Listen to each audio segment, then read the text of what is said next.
kekurangan buah-buahan. Ya, kemudian Allah Subhanahu wa taala akhiri ayat ini dengan dengan firman-Nya wabasyiris shabirin, dan gembirakanlah orang-orang yang bersabar. Ya, para pemirsa yang semoga dirahmati oleh Allah Subhanahu wa taala. Ya, karenanya sikap terbaik kita pada saat sekarang ini, ya, di tengah-tengah fitnah ini, di tengah-tengah musibah ini adalah bersabar dan berihtisab. Ya, berihtisab itu adalah mengharapkan pahala dari Allah Subhanahu wa taala.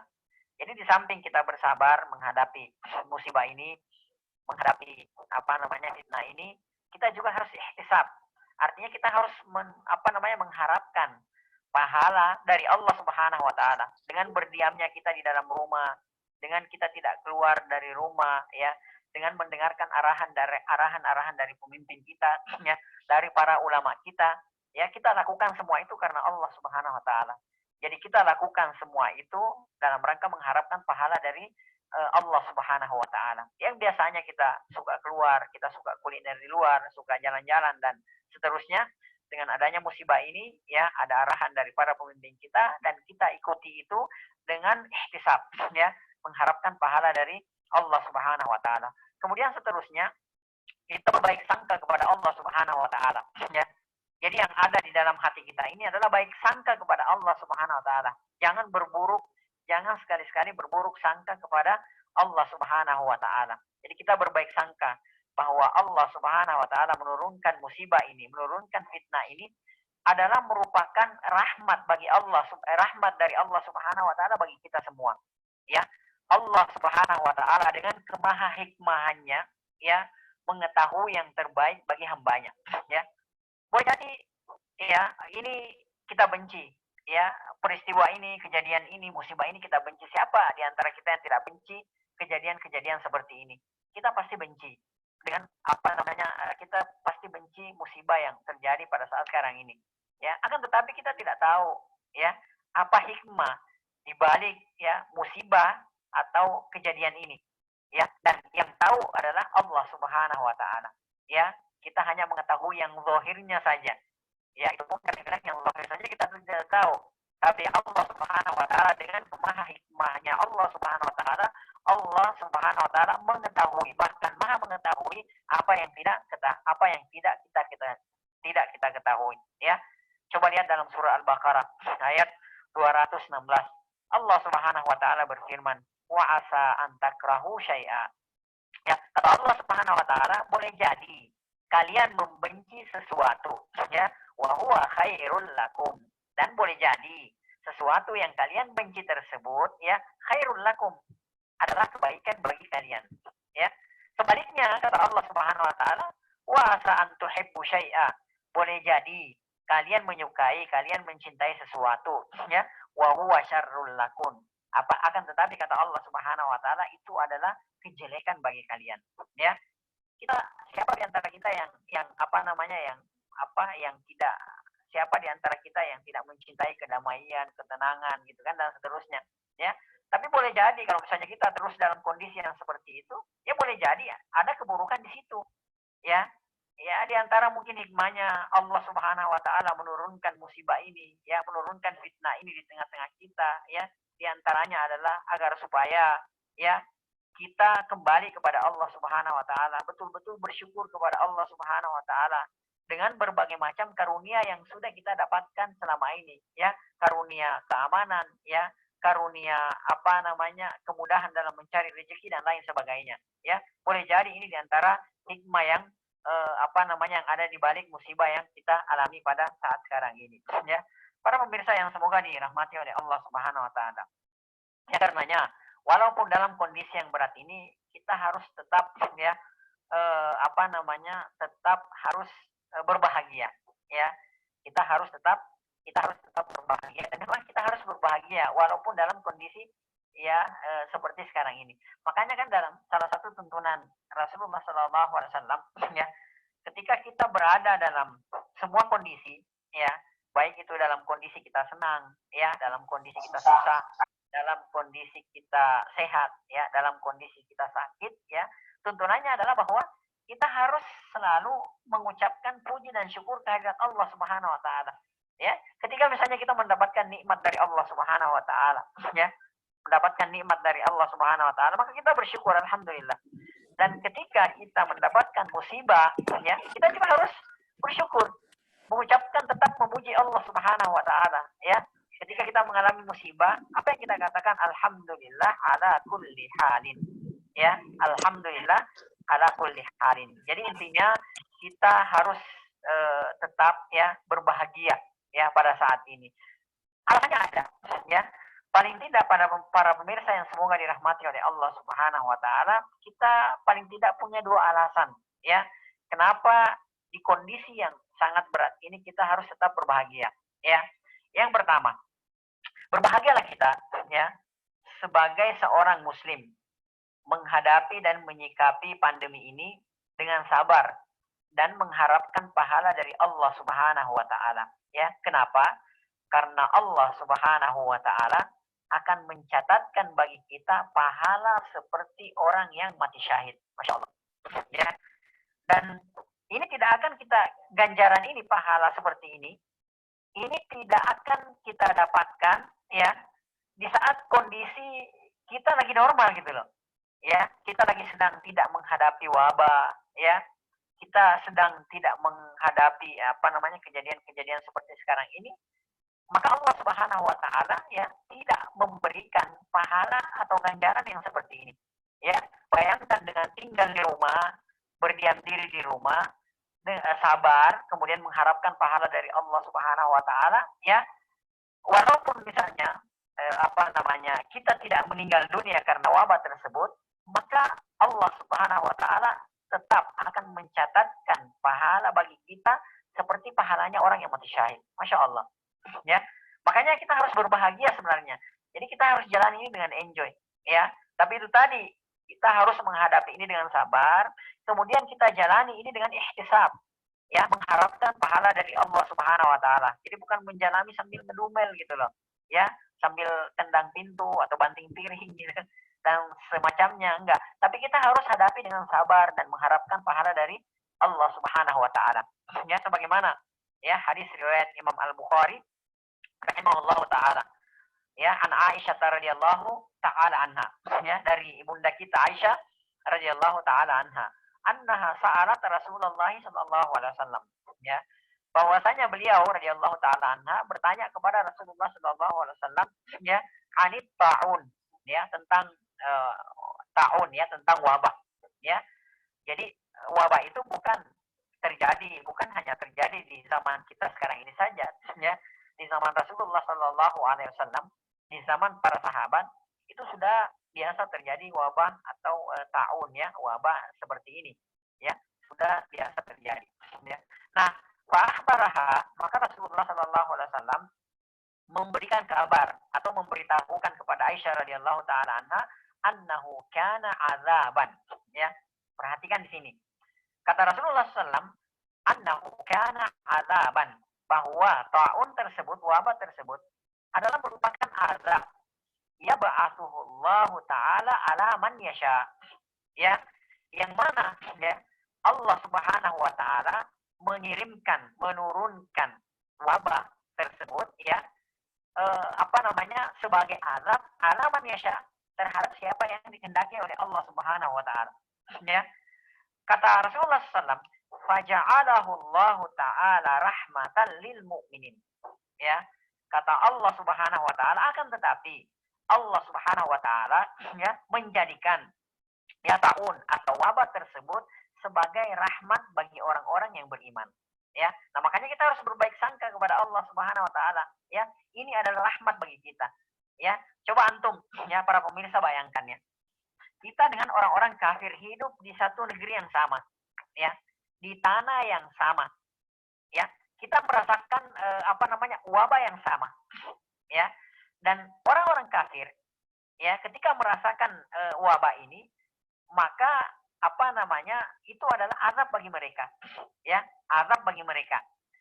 Mereka ketika hidup merasakan azab ini, dan ketika mereka meninggal dengan azab ini, dengan wabah ini, maka di alam kubur dia akan disiksa, diazab oleh Allah Subhanahu wa taala, dan di akhirat juga akan diazab oleh Allah Subhanahu wa taala. Ya.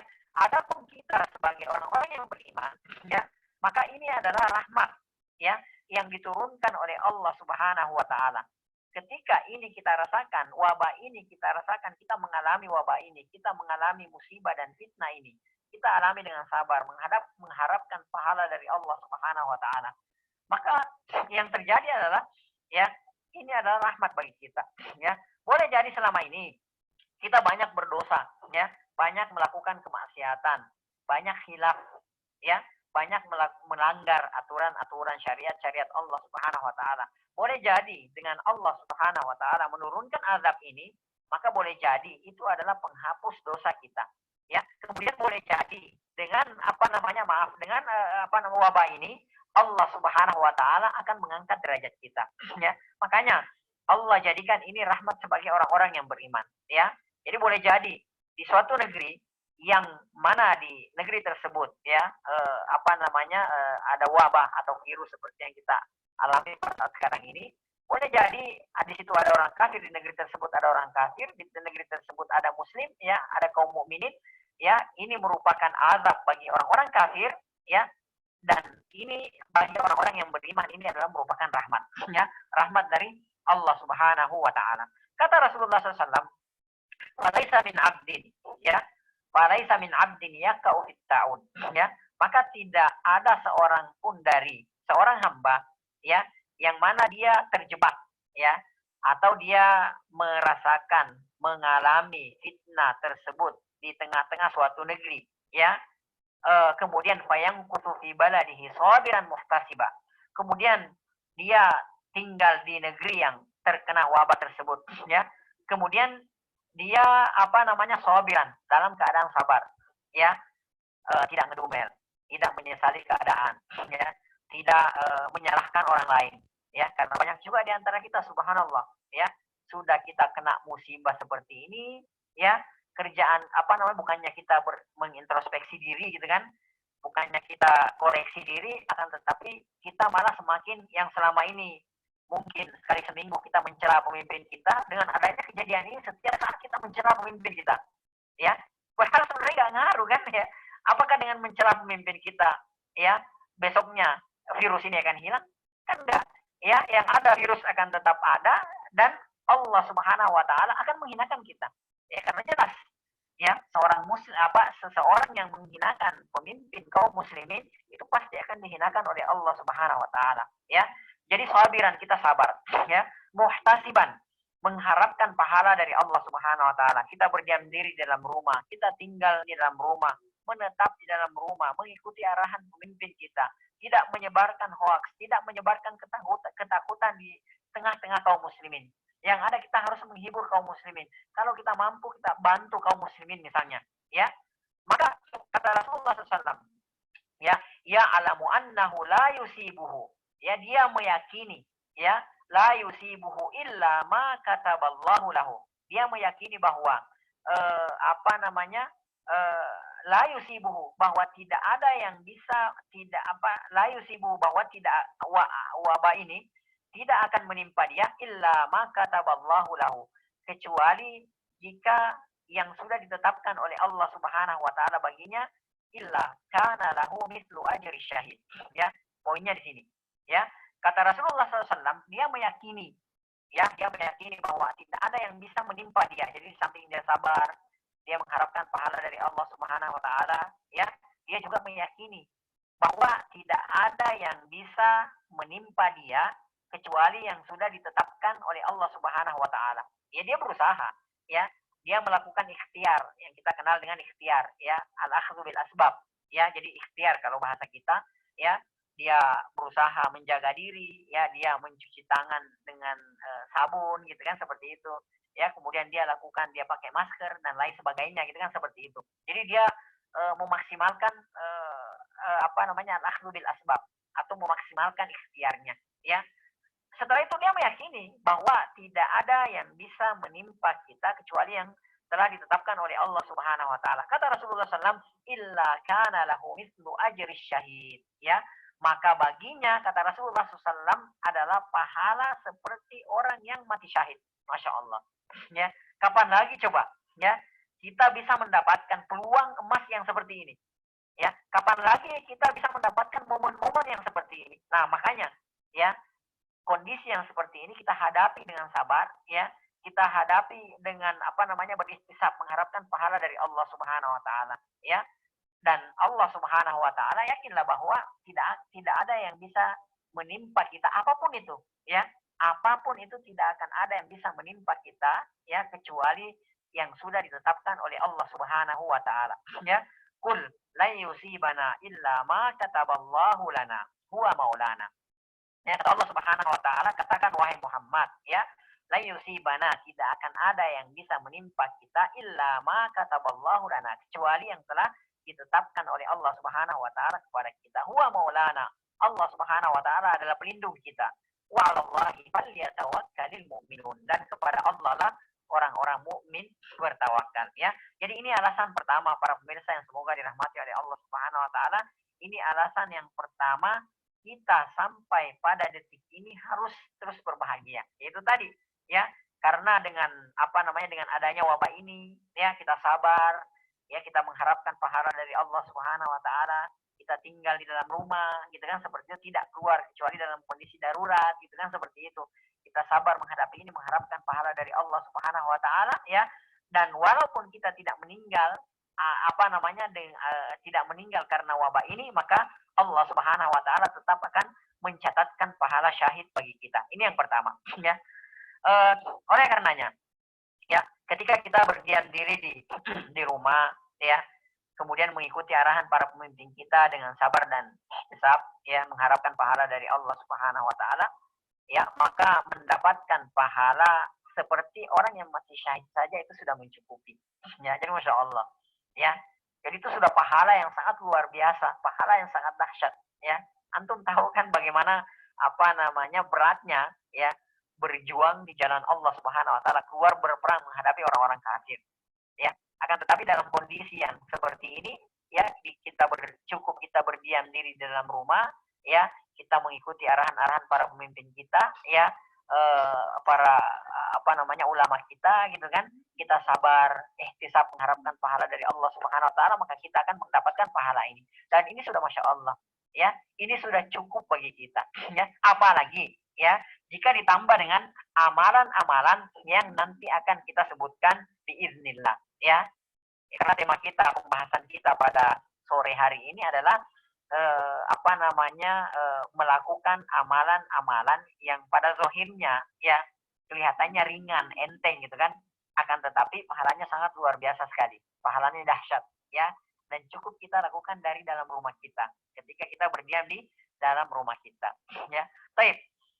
Bapak dan Ibu pemirsa yang semoga dirahmati oleh Allah Subhanahu wa taala. Itu yang pertama. Yang kedua, ya, berbahagialah kita, ya, jika kita sebagai seorang muslim yang selama ini, ya, sebelum pandemi ini terjadi, sebelum wabah ini, ya, merebak di tengah-tengah kita, sebelum kita mengalami musibah dan fitnah ini, berbahagialah kita ketika selama ini kita istiqomah, ya. Kita istiqomah, kita konsisten, ya, menjalankan berbagai macam bentuk ketaatan kepada Allah Subhanahu wa taala, ya. Sebab banyak amalan-amalan sekarang yang tidak bisa kita lakukan, ya. Tidak bisa kita lakukan di dalam kondisi yang seperti ini, ya. Apa yang dulu kita lakukan di kondisi-kondisi normal, ya.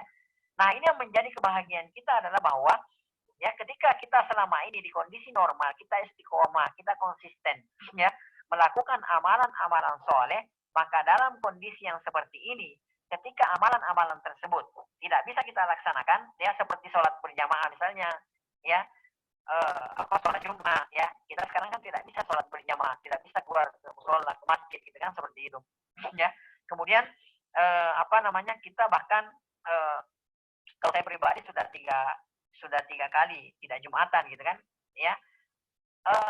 Dalam kondisi yang seperti ini, ketika kita sudah tidak mampu melakukan ketaatan-ketaatan yang seperti ini, kewajiban-kewajiban yang seperti ini, nah, kalau di kondisi normal kita istiqomah, kita konsisten, ya, maka berbahagialah kita. Karena apa? Dalam kondisi yang seperti ini pun, ketika kita tidak keluar sholat berjamaah di masjid atau di musola, ketika kita tidak keluar sholat Jumat, maka Allah Subhanahu wa taala tetap mencatatkan pahala sholat berjamaah bagi kita. Ya. Contohnya juga misalnya menuntut ilmu, ya, menghadiri majelis ilmu, ya, kajian-kajian ilmu misalnya. Selama ini Masya Allah, ya, paling tidak minimal 1 kali atau 2 kali dalam seminggu itu kita rutin, ya, dalam kondisi normal loh, ya, dalam kondisi keadaan kita normal, kita rutin menghadiri kajian-kajian atau majelis-majelis ilmu, ya. Nah, dalam kondisi yang seperti ini, ya, karena adanya wabah ini, maka otomatis kita tidak bisa datang ke majelis-majelis ilmu, ya, dan kita cuma bisa mengikuti kajian ilmu via online saja, ya, via streaming atau Zoom misalnya, ya. Maka yang terjadi bahkan kalau kita pun tidak mampu untuk ikut kajian online misalnya karena keterbatasan, misalnya karena tidak punya kuota, tidak punya pulsa, dan tidak punya gadget gitu kan, tidak punya fasilitas, maka berbahagialah kita karena Allah Subhanahu wa taala tetap akan mencatatkan pahala tersebut, ya, seperti di saat kondisi normal, ya. Jadi ini alasan kedua kenapa kita harus tetap harus berbahagia di tengah-tengah kondisi yang seperti sekarang ini. Sebagaimana dalam hadis yang diriwayatkan oleh Imam Al-Bukhari, ya, an Abi Musa radhiyallahu taala anhuma, ya, dari Abu Musa radhiyallahu taala anhuma qala, ya, beliau berkata, qala Rasulullah sallallahu alaihi wasallam, Rasulullah sallallahu alaihi wasallam pernah bersabda, ya, idza maridal abdu, apabila seorang hamba sakit, ya, au safara, atau seorang hamba, ya, safar, ya, dalam dalam kondisi bepergian, ya, kutiba lahu mislu ma kana ya'malu muqiman sahihan, maka yang terjadi Allah Subhanahu wa taala, ya, tetap akan mencatatkan baginya, ya, pahala, ya, sama seperti ketika dia dalam kondisi mukim, lagi tidak safar, tinggal di kotanya, atau sahihan, atau dalam kondisi dia sakit, ya. Contoh misalnya, selama di saat dia mukim di tempatnya, ya, di kotanya, dia Masya Allah, ya, sholatnya itu di masjid atau di musola, ya, sholat berjamaah gitu loh, ya. Kemudian dia rutin menghadiri kajian-kajian ilmu, ya. Dia misalnya rutin berpuasa sunnah, ya. Kemudian dia rutin membaca Al-Quran. Satu ketika, qadarullah, ya, Allah Subhanahu wa taala takdirkan dia sakit, atau Allah Subhanahu wa taala takdirkan dia bersafar bepergian, maka walaupun dalam kondisi tersebut dia tidak sholat berjamaah, ya, dia tidak membaca Al-Quran gitu kan, dia tidak berpuasa sunnah karena kondisi yang menyebabkan hal itu, maka yang terjadi, ya, Allah Subhanahu wa taala akan tetap mencatatkan pahala baginya, seperti ketika dalam kondisi dia sehat, seperti dalam kondisi dia tidak safar atau dia tidak bepergian, ya. Jadi Masya Allah, ya, para pemirsa yang semoga dirahmati oleh Allah Subhanahu wa taala, maka, ya, teruslah kita bersabar, ya, dan mengharapkan pahala, berihtisab, atau mengharapkan pahala dari Allah Subhanahu wa taala, ya, dan teruslah optimis, ya, dan jangan berputus asa dari rahmat Allah Subhanahu wa taala. Sebagaimana, ya, Allah Subhanahu wa taala mengingatkan kita, ya, dalam surah Yusuf ayat 87. Allah Subhanahu wa taala berfirman, "Wala tay'asu min rauhillah." Ya, janganlah kalian sekali-sekali berputus asa dari rahmat Allah Subhanahu wa taala. Ya, jadi haram bagi kita, ya, untuk berputus asa dari rahmat Allah Subhanahu wa taala, ya. Jadi nggak boleh, ya, tidak ada dalam kamus hidup seorang muslim, seorang mukmin itu berputus asa dari rahmat Allah, itu tidak ada.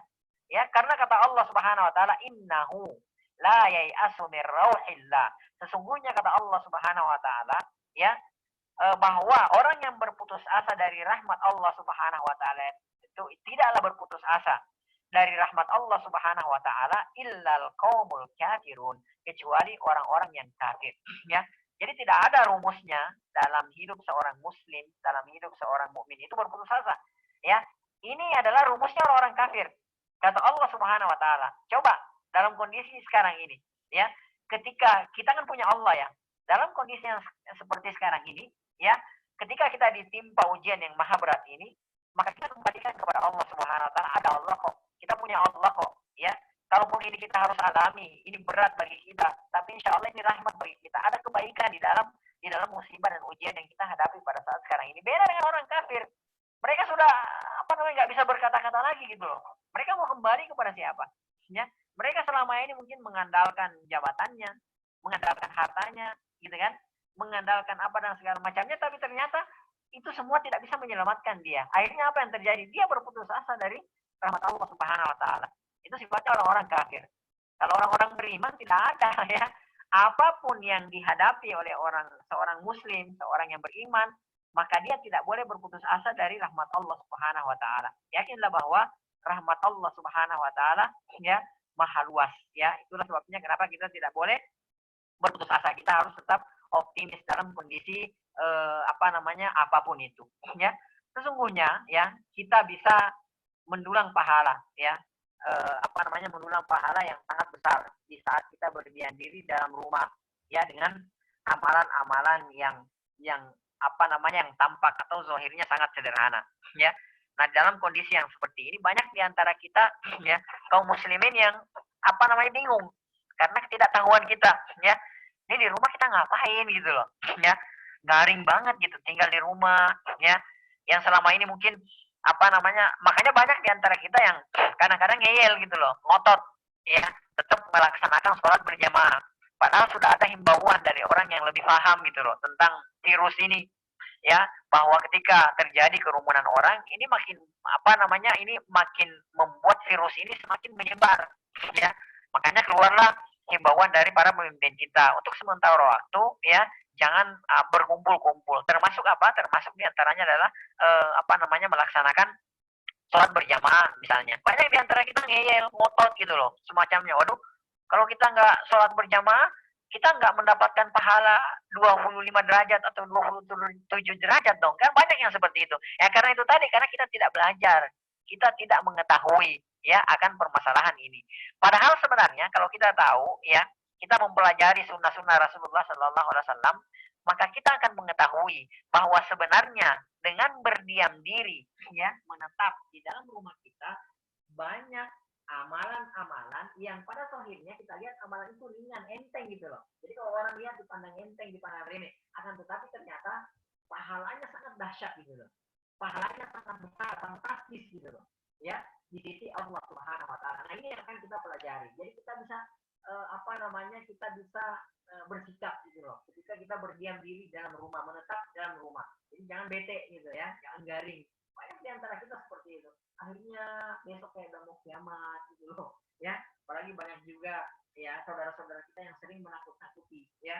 Apalagi bahkan banyak di antara saudara-saudara kita bahkan membawakan ayat-ayat Allah, hadis-hadis Rasulullah katanya gitu kan. Kemudian nakut-nakuti kaum muslimin ya, dengan berbagai macam berita-berita yang sebenarnya tidak valid ya, tidak bisa dipertanggungjawabkan ya, tidak sahih ya. Jadi semakin garing lah kita, semakin bete lah kita, semakin ketakutan lah kita. Akhirnya kita tinggal di rumah betul-betul tidur gitu kan, kerjanya makan tidur makan tidur. Jadi tidak melakukan amalan yang bisa mendatangkan pahala yang luar biasa dari Allah Subhanahu wa taala ya. Dan amalan-amalan ini sesungguhnya para pemirsa yang semoga dirahmati oleh Allah Subhanahu wa taala, insyaallah enteng ya. Insyaallah amalan-amalan ini sangat mudah ya. Dan kalau saya katakan tidak perlu pakai modal materi, tidak perlu pakai materi ya. Dan tidak perlu energi yang cukup banyak. Akan tetapi kalau kita lihat nanti bahwa ternyata pahalanya di sisi Allah Subhanahu wa taala ya, itu sangat luar biasa sekali. Dan yang pasti kita tidak perlu melangkah keluar dari rumah kita ya. Di antaranya ya amalan ya, di antaranya amalan ringan yang zahirnya atau tampak ringan di mata kita, akan tetapi pahalanya sangat besar di sisi Allah Subhanahu wa taala. Di antaranya adalah ya berwudu dengan baik ya, berwudu dengan baik. Kemudian setelah berwudu melaksanakan sholat 2 rakaat dengan khusyuk ya. Jadi kita berwudu dengan baik. Jadi misalnya nih ya, kita wudunya batal gitu lah ya. Kemudian kita berwudu lagi, berwudu dengan baik ya. Maksudnya di sini berwudu dengan baik dan benar itu adalah berwudu seperti sifat wudunya Rasulullah SAW. Jadi nggak sembarangan berwudu juga gitu loh, nggak asal wudu, enggak. Tapi sesuai dengan sifat wudunya Rasulullah SAW ya. Karena Ada juga orang yang berwudu, ya, tapi ternyata diancam neraka oleh Rasulullah SAW. Ya, kata Rasulullah SAW, "Fawailun lil aqab." Ya, kecelakaan atau neraka wail bagi tumit-tumit. Ya, maksudnya tumit-tumit yang tidak tersentuh oleh air. Ya, karena banyak di antara kita ketika berwudu, ya, saking cepatnya dia berwudu, ya, air banyak ya, bahkan mungkin satu ember air habis, tapi tumitnya tersisa. Ada sedikit di tumitnya itu nggak kena air. Nah, diancam oleh Rasulullah SAW, fawailun lil aqab, kecelakaan bagi tumit-tumit. Artinya tumit-tumit yang tidak terkena air tersebut. Ya. Nah, makanya di sini wudhu yang dimasukkan di sini adalah sesuai dengan sifat wudhunya Rasulullah SAW. Ya. Kalau kata Utsman bin Affan radhiyallahu taala anhu, "Hakadza raaitu Rasulullah sallallahu alaihi wasallam yatawadda." Beginilah aku melihat Rasulullah sallallahu alaihi wasallam berwudu. Jadi harus sesuai dengan yang dimaksudkan di sini berwudu dengan baik, ya, dengan benar adalah sesuai dengan wudunya Rasulullah sallallahu alaihi wasallam. Ya, sesuai dengan wudunya Rasulullah sallallahu alaihi wasallam. Kemudian setelah berwudu apa? Salat 2 rakaat dengan khusyuk. Ya, gampang kan sebenarnya kan? Jadi nggak butuh modal. Ya, apa butuh modal ketika kita mau berwudu butuh modal? Kayaknya enggak deh. Ya, tinggal buka keran air gitu kan. Kemudian kita berwudu tidak butuh modal. Energi juga nggak terlalu banyak gitu loh. Ya. Kemudian setelah itu sholat 2 rakaat. Ya, sholat wudu gitu kan. Ya, pokoknya setelah wudu sholat 2 rakaat. Ya, seperti yang dilakukan oleh Bilal bin Rabah radhiyallahu taala anhu. Yang pada suatu ketika Rasulullah bertanya kepada dia, "Wahai Bilal, ya, apa yang membuat kamu, ya, saya mendengar terompahmu atau sendalmu itu mendahului saya di surga," gitu loh. Ya, jadi Rasulullah dengar terompahnya, ya, Bilal bin Rabah itu di surga gitu loh. Maka kata Bilal bin Rabah, tidak ada amalan yang istimewa yang saya merasa melakukannya mungkin kecuali saya ketika berwudu, ya, ketika mungkin beliau wudunya batal gitu kan, seperti itu. Lalu kemudian beliau berwudu, lalu setelah itu beliau beliau sholat sunnah, ya, seperti itu. Ya, ini yang saya maksudkan di sini adalah berwudu dengan baik dan benar. Ya, maksudnya di sini adalah sesuai dengan sifat wudunya Rasulullah SAW. Kemudian sholat dengan khusyuk, ya, sholat 2 rakaat dengan khusyuk. Sebagaimana dalam hadis, ya, yang diriwayatkan oleh Imam Muslim, ya, an Uqbah bin Amir. Ya, hadis ini datang dari Uqbah bin Amir radhiyallahu taala anhu. Qala, beliau berkata, ya, kanat alaina riayatul ibil. Ya, kata beliau, ya, kita mempunyai riayatul ibil, tempat pengembalaan onta. Maksudnya di sini tempat pengembalaan onta, tempat pengembalaan peternakan onta sedekah atau onta zakat. Ya, jadi beliau di suatu tempat beliau bilang bahwa kita punya tempat untuk mengembalakan onta, ya, onta sedekah atau zakat seperti itu. Fajaat naubati. Ya.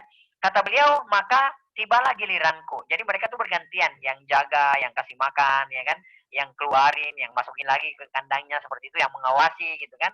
Kata Uqbah bin Amir radhiyallahu taala anhu, fajaat naubati. Maka datanglah giliranku. Jadi saya gilirannya untuk mengawasi, menjaga onta-onta tersebut, ya.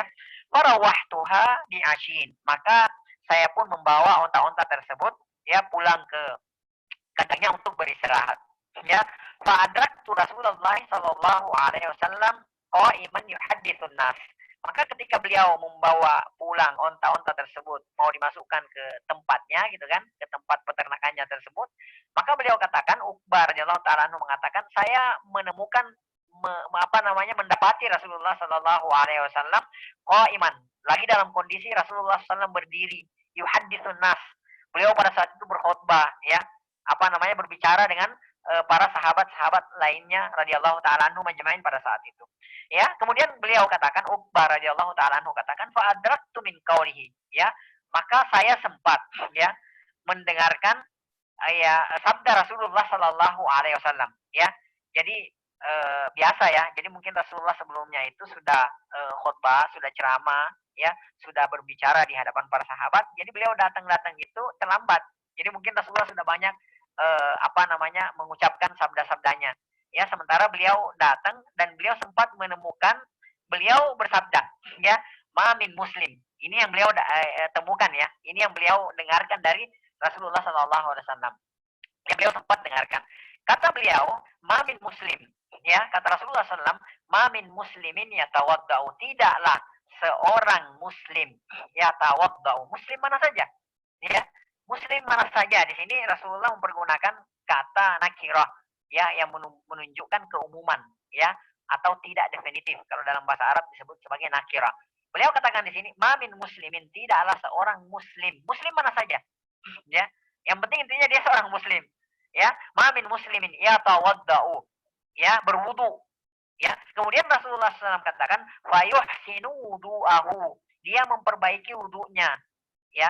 Artinya memperbaiki wudunya di sini adalah wudu sesuai dengan sifat wudunya Rasulullah SAW. Jadi nggak asal gitu loh, ya. Jadi nggak asal wudu, nggak ngasal, tapi wudunya itu sesuai dengan sifat wudunya Rasulullah SAW, ya.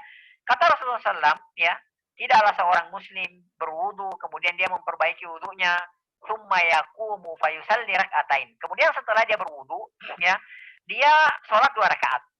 Ya, berat gak sih? Ya, enggak berat, ya. Berwudu sholat 2 rakaat gitu loh.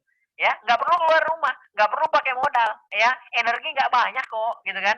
Ya, banyak kan kalau kita lagi di kantor duduk setengah jam, kemudian kita ngetik, kita baca, kita apa namanya melaksanakan tugas-tugas kantor kita, itu jauh lebih berat daripada yang dituntunkan oleh Rasulullah SAW ini. Ya, summa yaqumu fa yusalli rak'atain. Enggak usah banyak-banyak, 2 rakaat aja.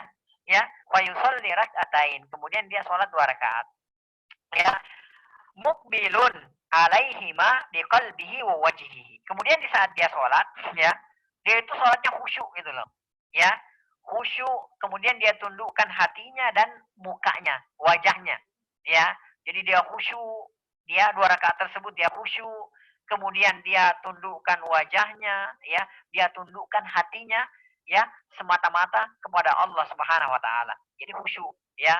Jadi ketika kita sholat, ya, ingat makanan gitu kan, ingat Indomie telur misalnya, ya. Wajar ya, no setan datang goda kita, tapi kita harus cepat berusaha kembalikan, ya. Kembalikan untuk kita khusyuk, ya. Kata Rasulullah SAW, mukbilun alaihi ma biqalbihi wa wajhihi. Kemudian dia apa namanya dalam 2 rakaat tersebut dia khusyuk, dia tundukkan hatinya, dia tundukkan wajahnya.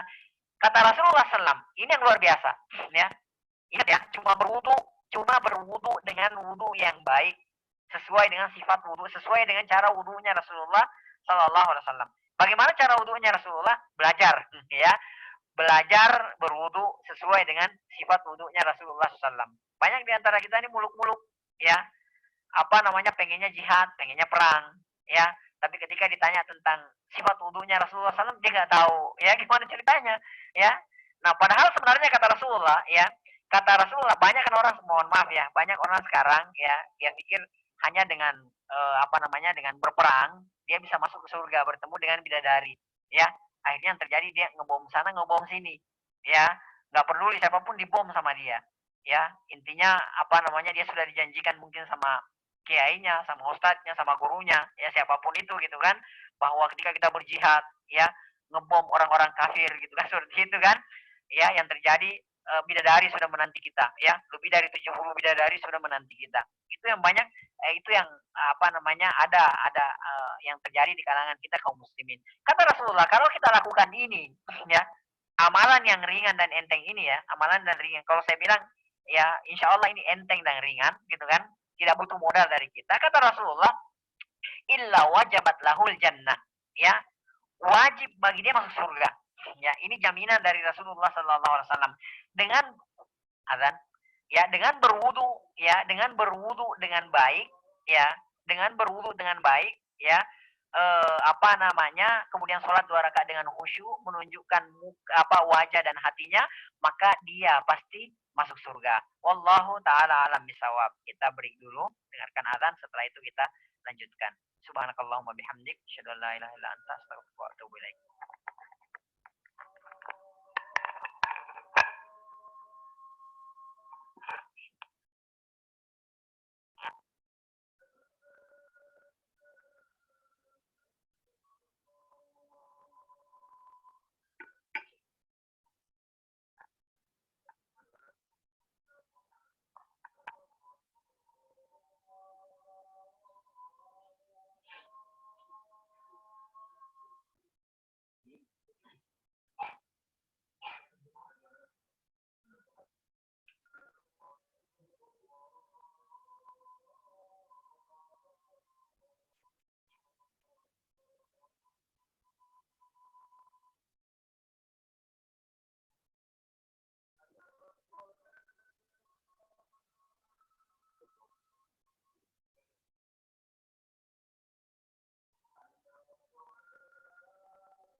Baik, kita lanjutkan.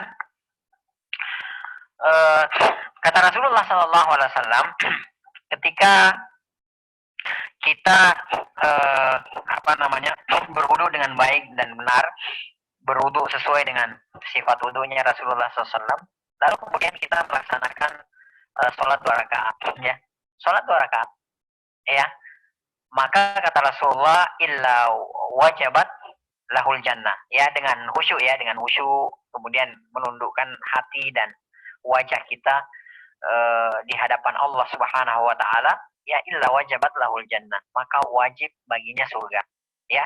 Jadi Rasulullah sallallahu alaihi wasallam ya menjamin surga. Ya, jadi Masya Allah, ya, luar biasa. Nah, sekarang kita kembali. Ketika kita menghadapi wabah ini dalam kondisi sabar, gitu kan?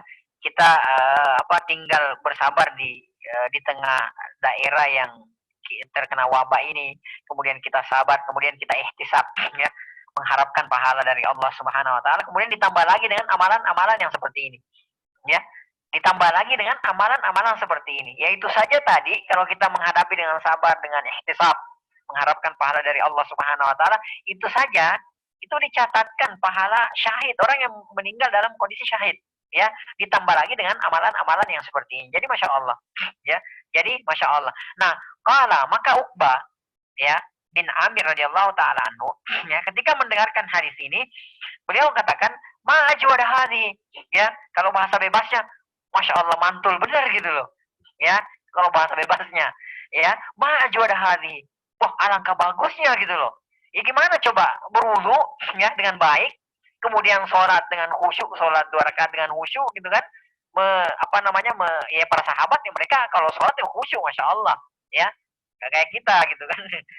Lagi kerja dunia khusyuk, lagi sholat ingat dunia, gitu kan, seperti itu. Ya, jadi kata beliau, ya, maju ada hati, ya, kalau bahasa kita mantul bener gitu loh. Sholat berwudu dengan baik, kemudian sholat dengan khusyuk 2 rakaat, wajabat lahul jannah, ya, dia pasti masuk surga. Wah, ini mantul bener kata Uqbah bin Amir radhiyallahu taala anhu, ya. Faiza, kata beliau, faiza qailun baina yadayya yaqul, tiba-tiba ada seseorang di depan saya berkata, ya, jadi tatkala saya mengatakan, ketika beliau mengatakan ma'ajwad hadhi, ya, wah, mantul bener ini gitu loh, ya, ini mantap bener gitu kan, seperti itu. Tiba-tiba kata beliau cerita, ya, di depannya ada seseorang, ya, kemudian orang itu berkata, ya, beliau orang tersebut berkata, allati qablaha ajwad, ya, allati qablaha ajwad, ya, kata beliau radhiyallahu taala anhu, orang tersebut yang berdiri di depannya, ya, kamu mah terlambat gitu loh, ya, yang sebelumnya itu sabda Rasulullah sebelum itu lebih mantul lagi gitu loh. Kalau bahasa bebasnya seperti itu, ya, ketika beliau berteriak mengatakan maju ada hari, ya, alangkah mantul benar gitu loh, ya, tiba-tiba ada seseorang datang di hadapan beliau, kemudian mengatakan, ya, allati qablaha ajwad, itu sebelumnya sabda Rasulullah sebelumnya itu lebih mantul lagi, ya, kata beliau seperti itu. Fa nazartu fa iza Umar, ya, kemudian saya lihat orang itu ternyata Umar bin Khattab radhiyallahu taala anhu, ya. Jadi ternyata yang bilang itu allati qablaha ajwad, yang sebelumnya lebih mantul gitu kalau bahasa kita, ya. Saya lihat siapa sih gitu. Oh, ternyata dia adalah Umar bin Khattab radhiyallahu taala anhu, ya. Kemudian qala, ya. Kemudian beliau berkata, ya, Umar, maksudnya Umar bin Khattab radhiyallahu taala anhu mengatakan, "Inni qad ra'aitu kajita anifan." Ya. Saya wahai Uqbah, saya wahai Uqbah melihat engkau tadi datang. Artinya saya tahu kamu tuh datang terlambat, ya.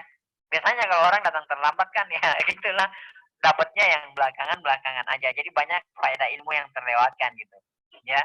Kayak kita kan juga begitu di saat kondisi normal gitu kan. Kajiannya jam 8 ya. Kita nyampainya jam setengah 9 ya. Ya, di saat kita sudah tahu ini kalau misalnya dalam kondisi normal loh ya.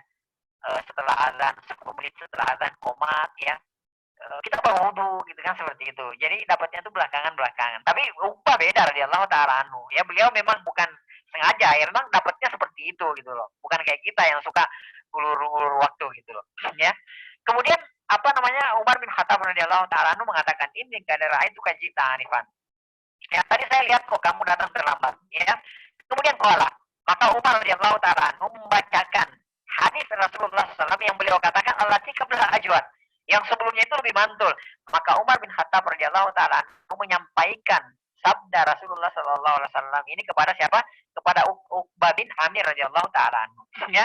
Qala Umar bin Khattab bersabda Rasulullah sallallahu alaihi wasallam. Ya. Ini yang diucapkan sebelumnya yang tidak didapati oleh Uqbah bin Amir radhiyallahu taala. Rasulullah SAW bersabda, "Ma minkum min ahadin." Tidaklah salah seorang di antara kalian yang tawaddau yang berwudu fayubligu ya atau fayusbigu ya al-wudu'a. Kemudian dia perbaiki wudunya, dia berwudu dengan baik ya. Summa yakul. Setelah dia berwudu, dia membaca zikir ya. Perhatikan zikirnya jamaah sekalian ya para pemirsa. Perhatikan zikirnya ya. Setelah kita berwudu dengan baik ya, dengan benar sesuai dengan sifat wudunya Rasulullah SAW membaca zikir asyhadu alla ilaha illallah wa anna Muhammadan abdullahi wa rasuluh. Ya, ini yang diajarkan oleh Rasulullah Sallallahu Alaihi Wasallam pada saat itu. Ya, dan kata para ulama bahwa diantaranya bahwa ketika kita selesai membaca ini kita tambah dengan Allahumma ja'alni minat tawabina waj'alni minal mutatahhirin. Ya, akan tetapi walaupun kita cukupkan di sini juga tidak mengapa karena ini yang disabdakan oleh Rasulullah SAW pada saat itu. Beliau mengatakan setelah dia berwudu dengan baik dan benar, ya, setelah itu dia mengatakan, dia berzikir, dia membaca doa, asyhadu an la ilaha illallah wa anna Muhammadan abdullahi wa rasuluh.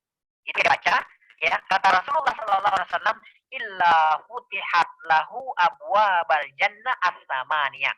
Melainkan akan dibukakan bagi dia pintu surga yang 8. Masya Allah. Gimana nggak mantul coba? Ya, gimana nggak mantul? Makanya kan dia beliau tadi cuma menemukan bahwa ya wajibat lahul jannah. Cuma itu yang dia dapati dari perkataannya Rasulullah. Kemudian beliau mengatakan, maju ada hadi. Ya Allah mantul bener gitu loh. Ya, kemudian datanglah Umar bin Khattab mengatakan yang sebelumnya lebih mantul, kamu nggak dengar gitu loh. Ya, kemudian beliau katakan di sini orang yang berwudu dengan baik, orang yang berwudu dengan benar, kemudian dia mengucapkan asyhadu an la ilaha illallah wa anna Muhammadan abdullahi wa rasuluh. Dia mengucapkan itu, maka kata Rasulullah SAW, illa futihat lahu abwabul jannah as-samaniyah. Dibukakan 8 pintu surga, jamaah. Ya, 8 pintu surga, bukan cuma satu surga saja loh ya. 8 pintu surga coba. Ya, sekali lagi saya tanya sama antum, berat nggak ini kita lakukan? Berwudu dengan baik, berwudu dengan sesuai dengan sifat wudunya Rasulullah. Ya, lalu kemudian kita sholat 2 rakaat, benar nggak? Berat nggak ini? Ya, saya yakin kita semua sepakat ini tidak berat, tidak butuh modal, ya, bahkan nyaris tidak butuh energi yang banyak dari kita. Akan tetapi yang keutamaannya, ganjarannya dari Allah Subhanahu dan tidak perlu keluar rumah, ya. Akan tetapi ganjarannya kata Rasulullah Sallallahu Alaihi Wasallam dibukakan baginya 8 pintu surga, ya. Yadkhulu min ayyiha sya'a. Dia akan memasuki dari pintu mana saja yang dia kehendaki, masya Allah. Antum tinggal milih gitu loh, ya. Dari pintu ini, dari pintu ini, dari pintu ini kan kita tahu kan ada 8 pintu surga, ya, yang disebutkan oleh Rasulullah Sallallahu Alaihi Wasallam. Orang yang sekali lagi saya ulangi, orang yang berwudu dengan baik dan benar sesuai dengan sifat wudunya Rasulullah SAW. Kemudian dia sholat 2 rakaat. Ya, setelah dia berwudu, dia membaca doa, ya asyhadu an la ilaha illallah wa anna Muhammadan abdullahi wa rasuluh. Ya, kemudian dia sholat 2 rakaat. Ya, dia sholat 2 rakaat, dia khusyuk sholatnya tersebut, ya, dia hadapkan wajah dan hatinya kepada Allah Subhanahu wa taala, maka dibukakan bagi dia dijamin surga, ya. Kemudian setelahnya Umar sampaikan lagi bahwa akan dibukakan bagi dia 8 pintu surga, ya. Jadi masya Allah, ini adalah amalan yang sangat ringan, ya, dan bisa kita lakukan di dalam rumah, tidak perlu kita keluar rumah, akan tetapi ganjarannya sangat luar biasa, ya. Maka jamaah sekalian, para pemirsa yang semoga dirahmati oleh Allah Subhanahu Wa Taala, maka ketika kita berwudu, ya, ketika wudu kita batal misalnya, ya, maka lebih baik lagi jika segera kita memperbaharui wudu kita. Jadi kita wudu lagi. Jika kita batal, kita perbaharui wudu lagi, lalu kemudian sholat 2 rakaat lagi. Ya, karena kenapa? Pahala besar lainnya juga menanti bagi seorang muslim yang memperbanyak sujud. Ya, lain lagi ceritanya. Kalau kita perbanyak sujud, ya, tadi kan wudu, kemudian sholat, batal lagi gitu kan, seperti itu. Batal wudunya, kita wudu lagi, lalu kemudian kita sholat 2 rakaat lagi. Masya Allah.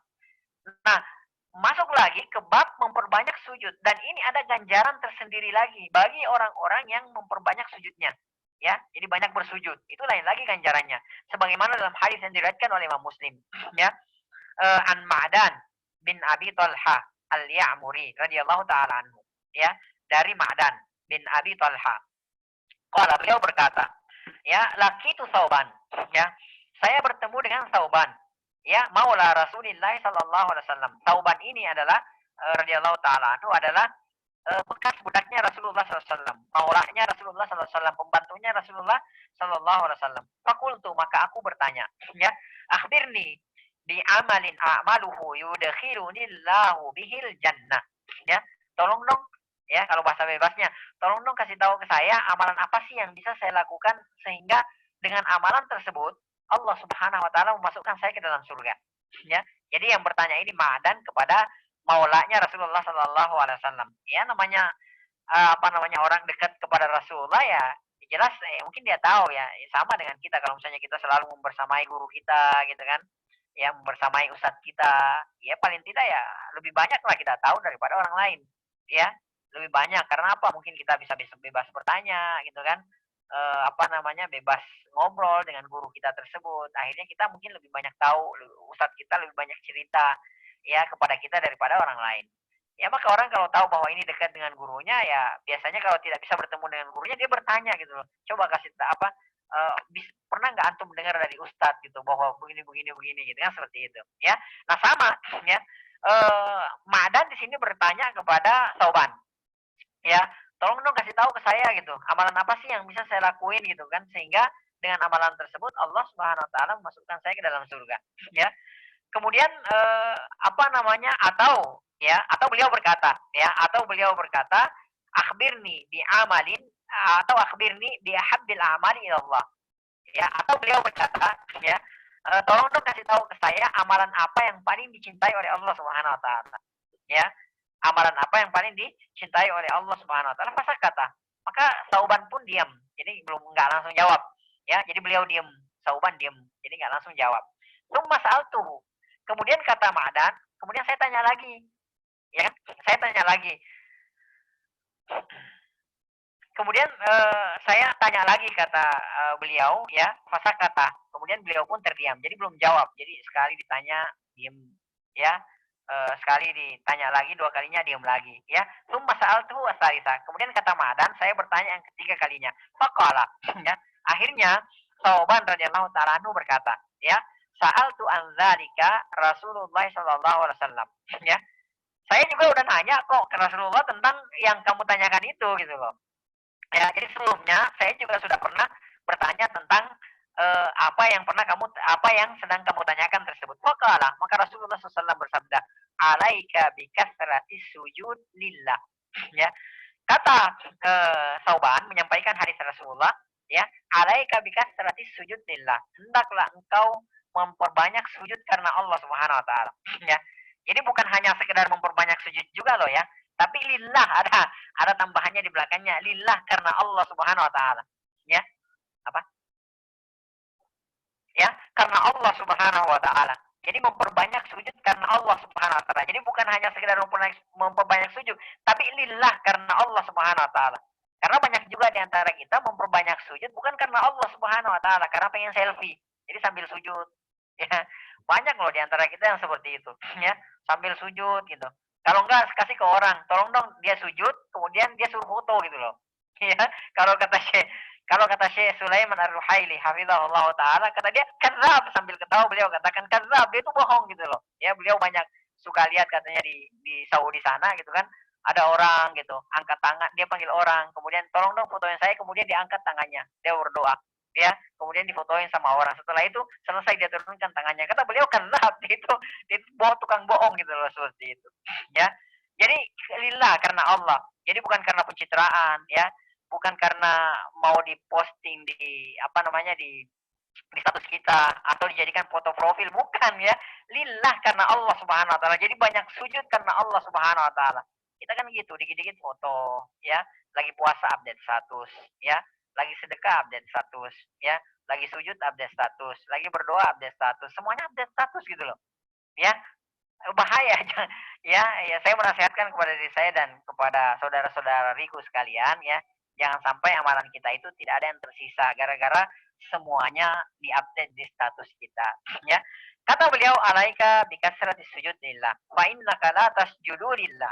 Kata Rasulullah, tidaklah engkau, ya, apa namanya, fa innaka la tasjudu lillahi sajdatan, tidaklah engkau sujud sekali sujud, ya, untuk Allah Subhanahu wa taala, perhatikan, illa rafa'akallah, kecuali Allah Subhanahu wa taala pasti mengangkat engkau biha darajah, dengan sujudmu tersebut satu derajat. Bayangkan, satu sujud satu derajat, ya. Jadi bayangkan kalau kita banyak sujud karena Allah Subhanahu wa taala, berapa tinggi derajat kita yang Allah akan mengangkat derajat kita.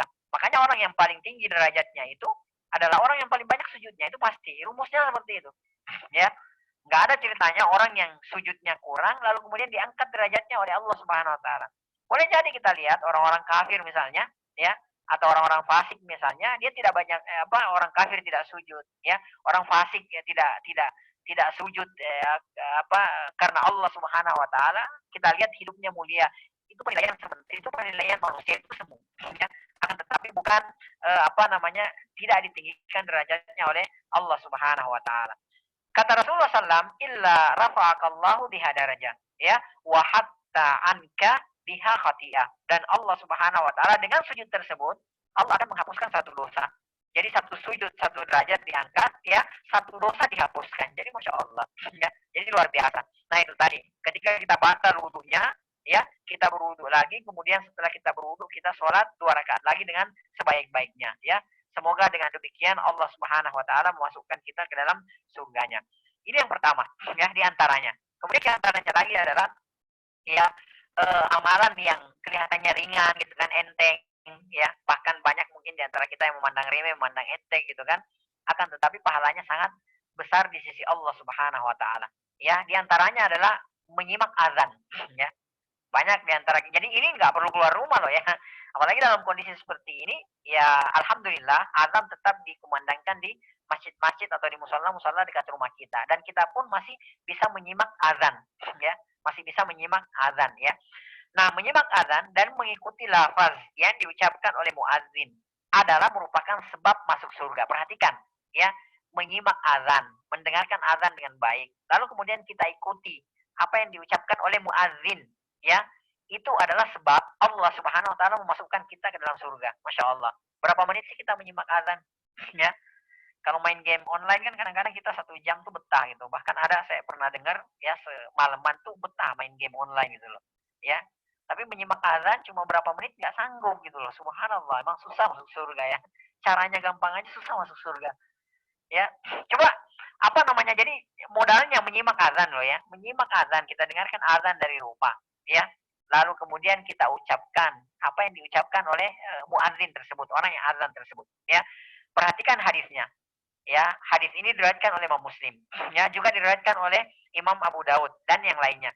Hadis ini datang dari Umar bin Khattab radhiyallahu taala anhu. Rasulullah sallallahu alaihi wasallam bersabda, "Idza qala al-muadzin," apabila muadzin berkata, ya, Allahu akbar, faqala ahadukum, maka salah seorang di antara kalian juga juga berkata Allahu Akbar, Allahu Akbar.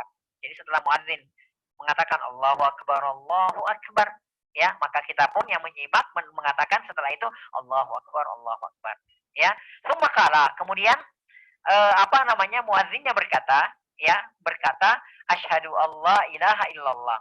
Qala, maka kita pun berkata asyhadu alla ilaha illallah. Ya, summa qala, kemudian muadzinnya berkata asyhadu anna Muhammadar Rasulullah. Ya, qala, maka kita pun berkata asyhadu anna Muhammadar Rasulullah. Jadi kita ikuti juga seperti yang diucapkan oleh muadzin tersebut. Ya, summa qala hayya 'alas shalah. Ya, ketika muadzinnya mengatakan hayya 'alas shalah, qala, maka kita berkata la haula wala quwata illa billah. Itu yang kita ucapkan, ya. Jadi la haula, ya, tidak ada perubahan, ya, wala quwata, dan tidak ada kekuatan illa billah, kecuali dari Allah Subhanahu wa taala, ya. Nah, dalam kondisi yang seperti sekarang ini, ya, masjid-masjid yang paham sunnah itu kan seperti itu, biasanya azannya itu lafaz hayya 'alas shalah itu diganti, ya. Itu diganti. Jadi bukan hayya 'alas shalah. Tapi biasanya mereka mengucapkan shallu fi buyutikum, ya, salatlah di rumah kalian. Ya, itu diganti lafaznya. Jadi yang tadinya seharusnya dalam kondisi normal kita salat di masjid atau di musholla, seharusnya muadzinnya mengatakan hayya 'alas shalah. Ini dalam kondisi seperti sekarang ini, maka diganti oleh muadzinnya lafaznya jadi shallu fi buyutikum, salatlah di rumah-rumah kalian, ya. Nah, maka apa yang kita ucapkan? Ya, kita, kata para ulama, sebagian ulama mengatakan ya kita kembali ke hukum asal.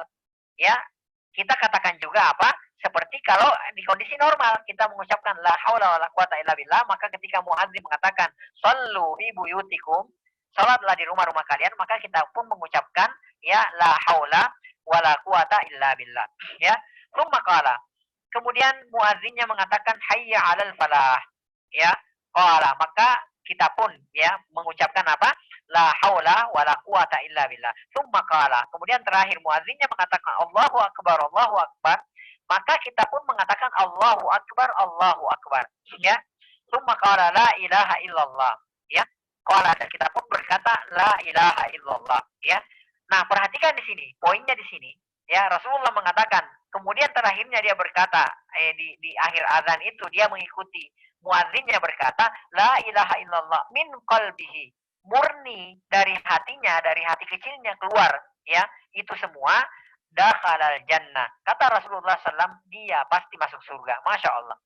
Ya, bayangkan ya, kita dengan modal, ya Allah, ya, kita dengan modal mendengarkan azan, menyimak azan gitu loh. Ya, kemudian kita ikuti muadzinnya berkata Allahu akbar, kita ikuti Allahu akbar, Allahu akbar. Ya, dan seterusnya. Ya, kita mengikuti setelah kita mengikuti menyimak azan tersebut, kata Rasulullah, ya, kalau ini keluar dari dalam hatinya, dakhalal jannah, dia pasti masuk surga. Ya. Akan tetapi ya kita juga harus pahami jamaah sekalian bahwa tentu ya konsekuensi daripada la ilaha illallah itu kita harus tahu juga, ya. Jadi jangan sampai kita fase menyimak azan, mengucapkan itu semua. Akan tetapi apa? Ya, di lain waktu kita tetap ke kuburan, berdoa kepada orang yang sudah mati, ya. Datang ke pohon yang dikeramatkan, gunung yang dikeramatkan, sungai yang dikeramatkan, laut yang dikeramatkan, kemudian kita serahkan sesajen di situ. Ya. Ini enggak termasuk. Ya, ini artinya bukan dari hatinya, dia tidak mengetahui konsekuensi daripada la ilaha illallah. Ya. Kalau orang mengetahui keluar dari hatinya la ilaha illallah, tidak ada ilah yang berhak disembah dengan benar, ya, kecuali Allah Subhanahu wa taala, dia pasti tidak akan berdoa kepada selain Allah. Ya, karena kan kaum muslimin dia berdoa kepada Allah, tapi di lain waktu dia juga berdoa kepada para wali. Ya, dia berdoa kepada bahkan berdoa kepada Rasulullah. Padahal Rasulullah sudah meninggal dunia, dia berdoa kepada Rasulullah, ya, berdoa kepada para wali.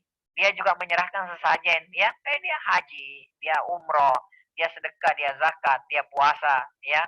Akan tetapi, ya itu tadi, dia berdoanya juga berdoa kepada kuburan. Ini contohnya. Ini yang bukan termasuk dari ini, karena dia tidak mengetahui konsekuensi daripada la ilaha illallah.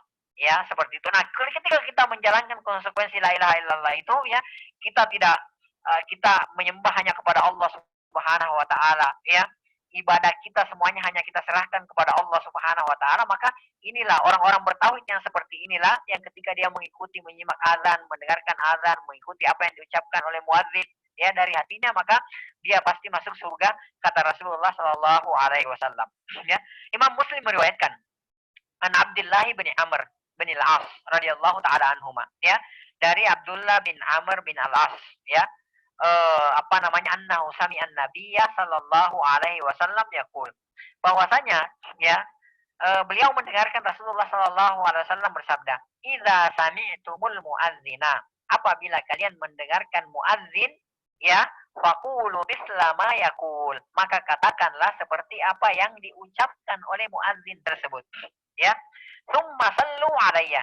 Nah, setelah kalian apa namanya menyimak azan, mengatakan sesuai yang diucapkan oleh muadzin tersebut, kata Rasulullah setelah selesai, tsumma sallu alayya, kemudian bersalawatlah atasku. Jadi begitu kita selesai mendengarkan azan, kita simak azan dengan baik gitu kan.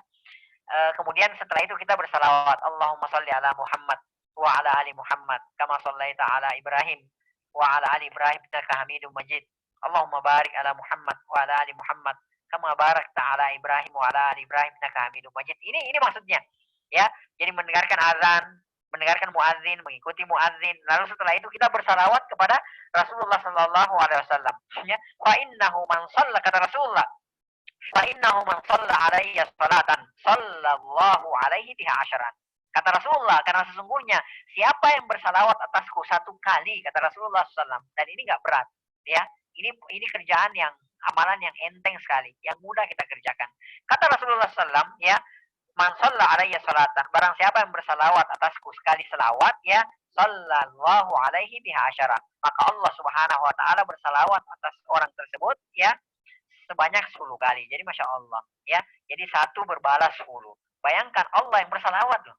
Ya, Allah yang bersalawat kepada kita, dan bukan hanya sekali saja, 10 kali. Allah Subhanahu wa taala bersalawat kepada orang-orang yang mendengarkan azan, lalu kemudian bersalawat kepada Rasulullah SAW. Kemudian setelah itu kata Rasulullah, "Tsumma salullah li al-wasilah." Kemudian setelah bersalawat, mintakan, mohonkan kepada Allah Subhanahu wa taala al-wasilah.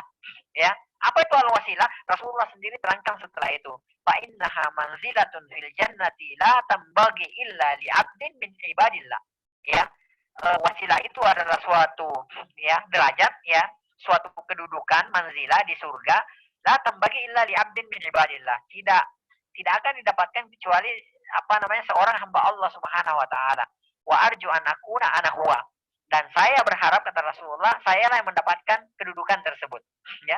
Nah, setelah kita bersalawat, ya, yang tadi yang sholawat Ibrahimiyah yang saya apa namanya bacakan, kemudian kita berdoa, berzikir, ya, Allahumma rabb hadhihi da'wah, ya, wassalatil qa'imah, ati Muhammadanil wasilata wal fadilah wa ba'athu maqaman al mahmudan alladzi wa'adta. Itu yang disebutkan sebagai al wasilah.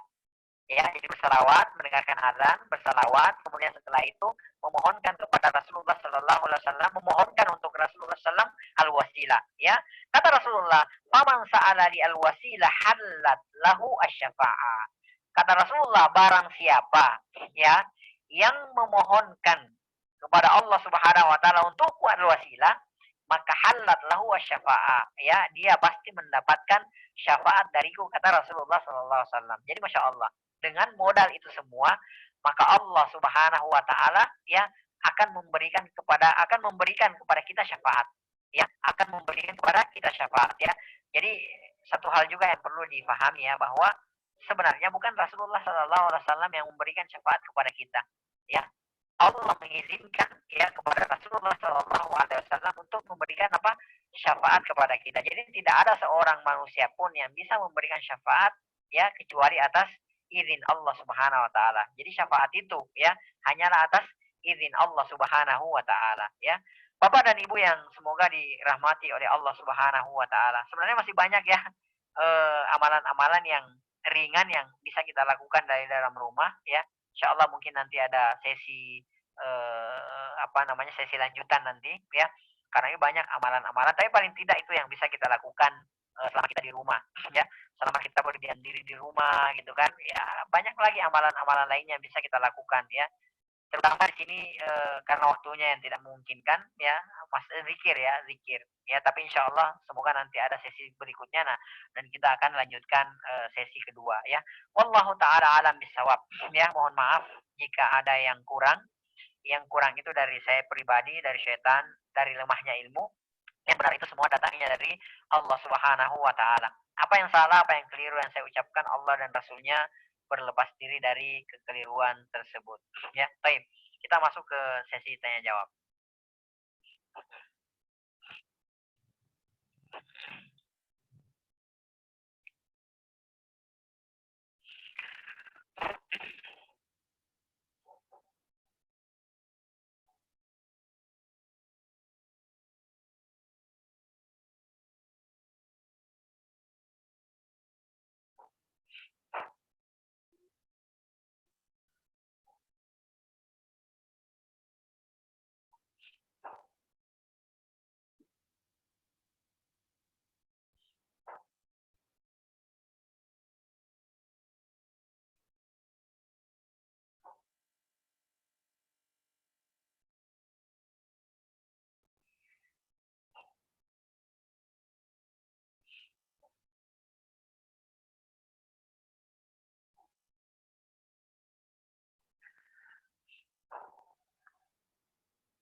Baik. Assalamualaikum Ustaz. Barakallahu fikum wa fikum barakallah. Afwan mau tanya. Ya, di masa karantina ini otomatis banyak waktu senggang di rumah. Namun sayangnya kadang untuk melakukan amal masih sering terlewat. Sholat tahajud masih berat, sholat sunnah yang lain juga masih terlewat. Apakah saya masih banyak dosa sehingga sampai saat ini saya masih belum bisa maksimal dalam beribadah? Dan bagaimana caranya agar saya bisa menikmati menikmati akan nikmatnya ibadah dan agar bisa istiqomah ya. Baik, ya. Jadi betul sekali ya. Ketika kita melakukan berat melakukan amalan-amalan soleh, ya. Ketika kita berat melakukan amalan-amalan soleh, terutama sholat, misalnya sholat sunnah, maka apa namanya yang terjadi eh, kita banyak maksiat ya, kita banyak berdosa kepada Allah Subhanahu Wa Taala, kita banyak melakukan maksiat sehingga dengan maksiat itulah yang menghalangi kita ya untuk tidak bisa beribadah kepada Allah Subhanahu wa taala ya. Jadi tidak ada yang menghalangi kita untuk melakukan ketaatan beribadah kepada Allah Subhanahu wa taala kecuali dosa yang apa namanya yang ada dalam apa titik-titik noda yang ada di dalam hati kita ya. Makanya kata Rasulullah ketika seorang hamba melakukan suatu dosa gitu kan, maka akan diberikan satu noktah hitam di dalam hatinya. Ketika si hamba tersebut beristighfar, memohon ampun kepada Allah Subhanahu wa taala, maka kembali hatinya itu akan dibersihkan oleh Allah Subhanahu wa taala. Akan tetapi kalau dia terus biarkan dia melakukan dosa, dosa dan dosa, lalu kemudian tidak diiringi dengan istighfar, tidak diiringi dengan taubat kepada Allah Subhanahu wa taala, maka pasti dia berat melakukan amalan-amalan soleh. Ya, kata Rasulullah SAW, ketika dia tidak taubati titik-titik, dia tidak bersihkan titik-titik hitam tersebut, nah itulah nanti yang disebutkan oleh Allah dalam Al-Quran, kalla balrana ala qulubihim. Ya, tidak sekali-sekali bahkan hati mereka itu sudah dikunci mati oleh Allah Subhanahu Wa Taala. Jadi hati-hati. Ya, ketika kita malas melakukan ibadah, ya kata para ulama salaf bahwa ketika kita apa namanya malas untuk bangun melakukan sholat malam misalnya diantaranya, yakinlah bahwa itu karena perbuatan dosa yang apa namanya kita lakukan ya. Jadi tidak ada yang menghalangi kita untuk melakukan ketaatan kecuali karena dosa yang banyaknya dosa yang kita lakukan selama ini. Jadi kita kurang beristighfar. Ya kita tidak lepas dari dosa dan kesalahan. Akan tetapi yang harus kita lakukan adalah memperbanyak beristighfar, memperbanyak memohon ampun kepada Allah Subhanahu wa taala. Kita apa namanya beristighfar atas dosa-dosa yang pernah kita lakukan ya. Jadi itu juga nanti yang akan saya sebutkan sebenarnya bahwa di antara amalan ringan yang kita lakukan adalah memperbanyak zikir kepada Allah Subhanahu wa taala ya. Di antara zikir yang harus kita perbanyak itu adalah mengucapkan istighfar ya. Beristighfar kepada Allah Subhanahu wa taala. Karena di antara ciri khasnya apa namanya ciri khasnya orang-orang munafik itu la yadhkurunallaha illa qalila. Orang-orang munafik itu mereka itu tidak berzikir kecuali sedikit. Artinya ketika ada apa namanya di antara kita yang zikirnya itu sangat kurang sekali, maka waspada, hati-hati Karena itu adalah merupakan salah satu karakteristik orang-orang munafik gitu kan. Ya, jadi la yadhkurunallaha illa qalila. Jadi tidak mengingat kepada Allah Subhanahu wa taala kecuali sedikit. Ya, jadi betul sekali bahwa ketika kita malas melakukan ibadah, ya, apalagi kalau sampai tidak menikmati ibadah tersebut, maka yang terjadi adalah kita harus mengoreksi hati kita, ya, membersihkan hati kita, banyak beristighfar, memohon ampun kepada Allah Subhanahu wa taala, ya, karena yang menghalangi semua itu adalah dosa kepada Allah Subhanahu wa taala, ya. Kita tahulah Imam Asy-Syafi'i rahimahullah taala, ya. Imam Asy-Syafi'i, beliau itu Masya Allah, ya, beliau itu hafalannya sangat luar biasa, ya. Kecerdasan beliau itu sangat luar biasa sekali. Beliau itu paling sangat cepat kalau menghafal.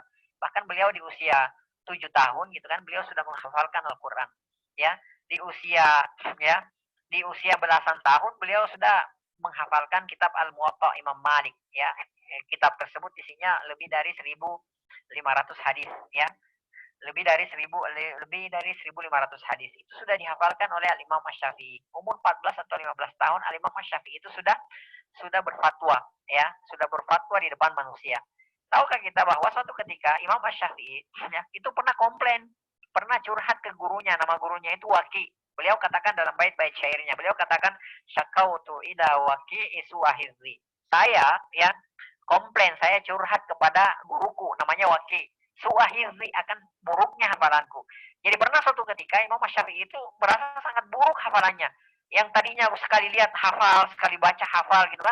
Kok ini merasa bahwa kok hafalan saya buruk gitu loh. Ya. Nah, maka beliau komplain kepada gurunya. Ya, komplain kepada gurunya, dan dalam sejarah kita lihat bahwa ternyata Imam Syafi'i pernah suatu ketika itu keluar dari rumah. Ya, begitu keluar dari rumahnya, ada seorang wanita, dan di dalam satu riwayat dikatakan bahwa wanita itu bukan muda gitu ya, bukan wanita muda, ya mungkin usianya sekitar 50 tahun. Maka begitu Imam Syafi'i keluar, ada angin secara tidak sengaja, gamisnya perempuan ini tersingkap, maka Imam Syafi'i tidak sengaja melihat kepada betis perempuan ini, ya. Maka dari situlah Imam Syafi'i merasakan buruknya hafalan beliau. Kemudian kata Waki gitu kan, gurunya beliau rahimahullah taala, ya, fa arsyadani ila tarkil ma'asi. Ya, poinnya di sini. Maka beliau Waki, ya, guruku tersebut, memberikan petunjuk kepada aku, fa arsyadani ila tarkil ma'asi, untuk meninggalkan maksiat, ya. Wa akhbarani bi annal ilma nurun. Dan beliau memberitahu kepada aku bahwasanya ilmu itu adalah cahaya, ya. Wa nurullahi la yuhda li asin, dan cahaya Allah tidak diberikan kepada orang yang bermaksiat. Ya, sama dengan amalan-amalan soleh.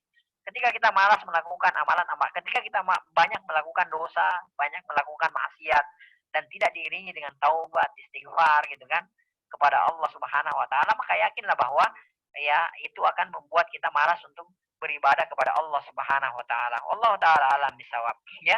Kemudian, ya, agar, ya, supaya kita istiqomah, ya, kita harus mengetahui yang pertama, ya, yang langkah kita agar supaya kita beristiqomah adalah berdoa kepada Allah Subhanahu wa taala. Ini langkah yang paling pertama. Kita berdoa, memohon taufik, ya, memohon diberikan keistiqomahan, ya, oleh Allah Subhanahu wa taala dalam melakukan amalan-amalan kebaikan. Karena yakinlah bahwa kita tidak akan pernah mampu melakukan amalan apapun itu, sekecil apapun amalan itu, kalau Allah tidak memberikan taufik kepada kita, maka yakinlah bahwa kita tidak akan pernah bisa melakukan amalan tersebut, ya. Jangankan amalan, sampai kita nih membuka dan memejamkan mata saja, ini kita tidak bisa lakukan kalau tidak ada taufik dari Allah Subhanahu wa taala. Ya, maka yang harus kita lakukan Yang harus kita lakukan adalah memohon kepada Allah Subhanahu wa taala, memohon taufik, ya, kemudian memohon diberikan keistiqomahan oleh Allah Subhanahu wa taala. Makanya, ya, Syekh bin Baz rahimahullah taala, beliau pernah menasihatkan kepada kita semua bahwa ketika antum sujud, ya, ketika Anda sujud, jangan sekali-sekali bangkit dari sujud kalian sebelum meminta 3 perkara kepada Allah Subhanahu wa taala. Ya, apa itu? Kata beliau rahimahullah taala, yang pertama kita memohon kepada Allah Subhanahu wa taala agar dikaruniakan, diberikan husnul khatimah. Allahumma inni as'aluka husnul khatimah. Allahumma rzuqni husnul khatimah. Ya Allah, karuniakan kepada saya husnul khatimah. Yang kedua, ya yang harus diminta, ya yang kita minta, jangan bangkit dari sujud kita, kata beliau sebelum kita berdoa. Yang kedua adalah ya warzuqni taubatan nasuha qabla maut, ya ya Allah karuniai saya taubat nasuha sebelum saya meninggal. Ya, karena ketika kita meninggal, ya apa namanya, wa nas'alullah at-taubatan nasuha qabla maut, dan ketika kita meninggal dan sebelum kita meninggal kita bertaubat kepada Allah dengan taubatan nasuha, ya maka pasti kita akan dimasukkan ke surga oleh Allah Subhanahu wa taala. Kemudian yang ketiga, ya, jangan lupa meminta apa?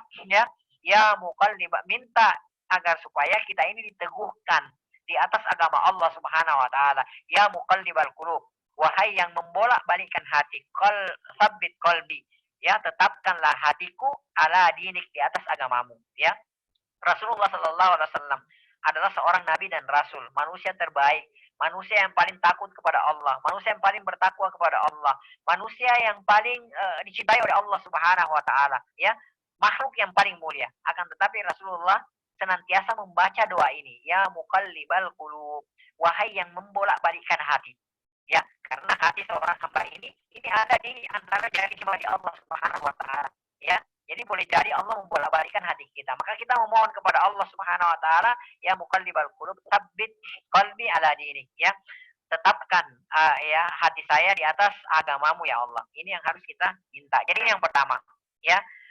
Yang pertama adalah berdoa kepada Allah Subhanahu wa taala. Kemudian yang kedua, kita pelajari ya apa saja keutamaan ketika orang beristiqomah, ya. Seperti tadi, ya kita sudah pelajari diantaranya, ternyata bahwa ketika orang istiqomah melakukan amalan-amalan soleh, sampai suatu ketika ada kondisi di mana dia tidak bisa melakukan amalan tersebut, dia tetap akan dicatatkan oleh Allah Subhanahu wa taala amalan tersebut walaupun dia tidak lakukan. Ini karena istiqomah, ya.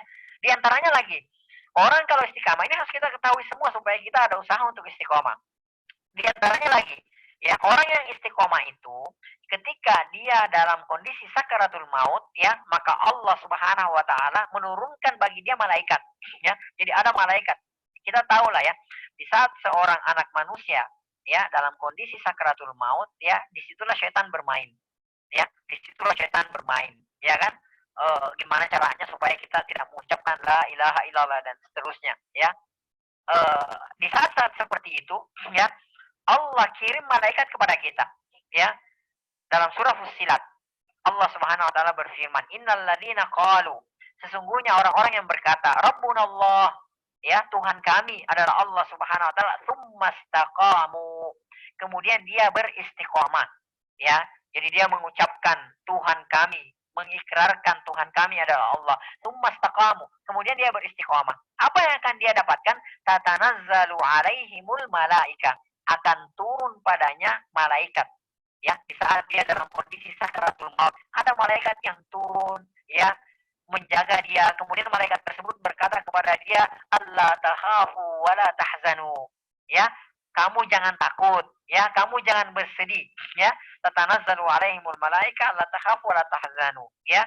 Wa abashiru bil jannati allati kuntum tu'adun, dan bergembiralah kalian, ya, terhadap surga yang telah dijanjikan untuk kalian. Jadi masya Allah, ya, kita tahu lah, ya, kondisi ketika betapa sakitnya ketika seorang hamba dalam ketika sakratul maut, sampai Rasulullah SAW mengatakan la ilaha illallah inna lil mauti la sakarat, ya, sesungguhnya ya bagi kematian itu ada sakaratnya gitu loh. Itu kondisi yang paling berat, ya, dalam kehidupan manusia ini kondisi yang paling berat, ya, ya dihadapi oleh manusia. Di saat seperti itu turun malaikat, ya, mengatakan jangan takut, jangan sedih, bergembiralah dengan surga yang menanti kamu yang sudah dijanjikan untuk kalian, yang dijanjikan oleh Allah Subhanahu wa taala. Ini diantara keistimewaan atau keutamaan orang-orang yang beristiqamah.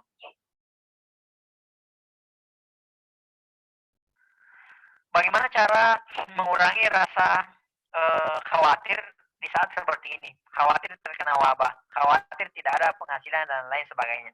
Baik, yang pertama adalah ya kita berdoa kepada Allah Subhanahu wa taala, ya.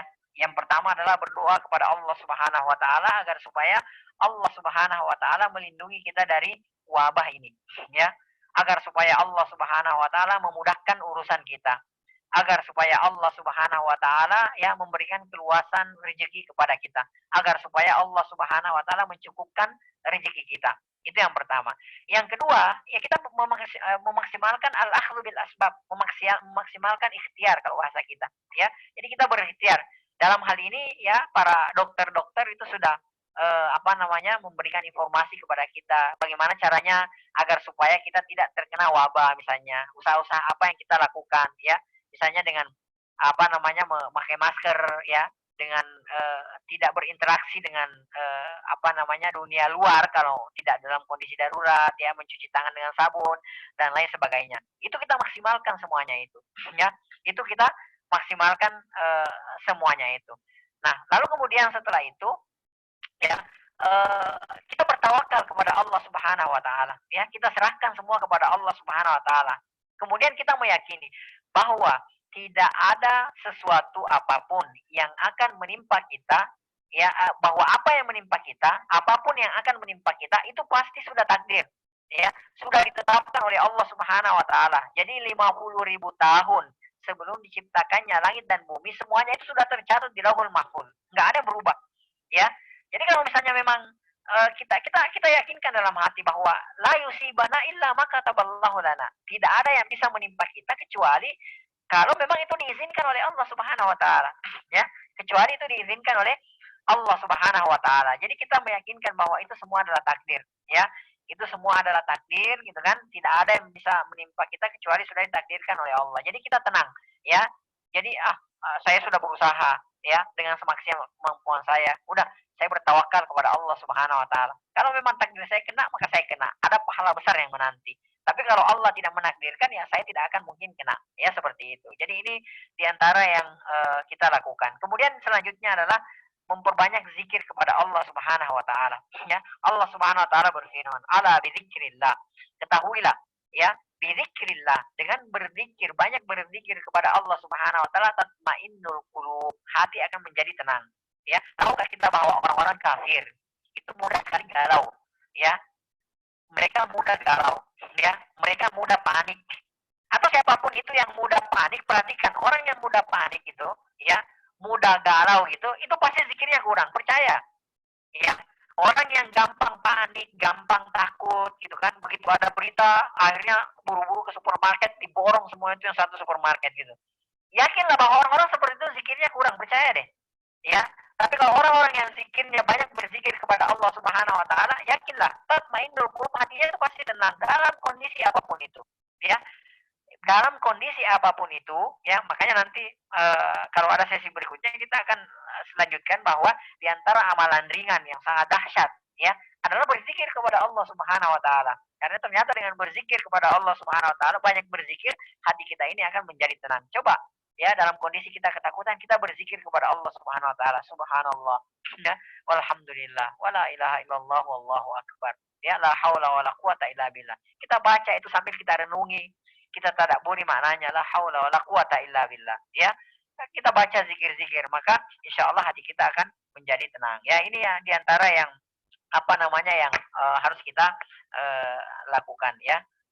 Baik, kemudian juga masalah rezeki. Ya, semua kita serahkan kepada Allah Subhanahu wa taala. Kita berusaha ya semaksimal apa yang bisa kita lakukan ya. Kita berusaha dengan semaksimal apa yang bisa kita lakukan, dan juga kita serahkan semua kepada Allah Subhanahu wa taala. Hasilnya kita serahkan kepada Allah Subhanahu wa taala. Jadi jangan jangan takut, jangan terlalu takut berlebihan ya. Allah taala alam bisawab.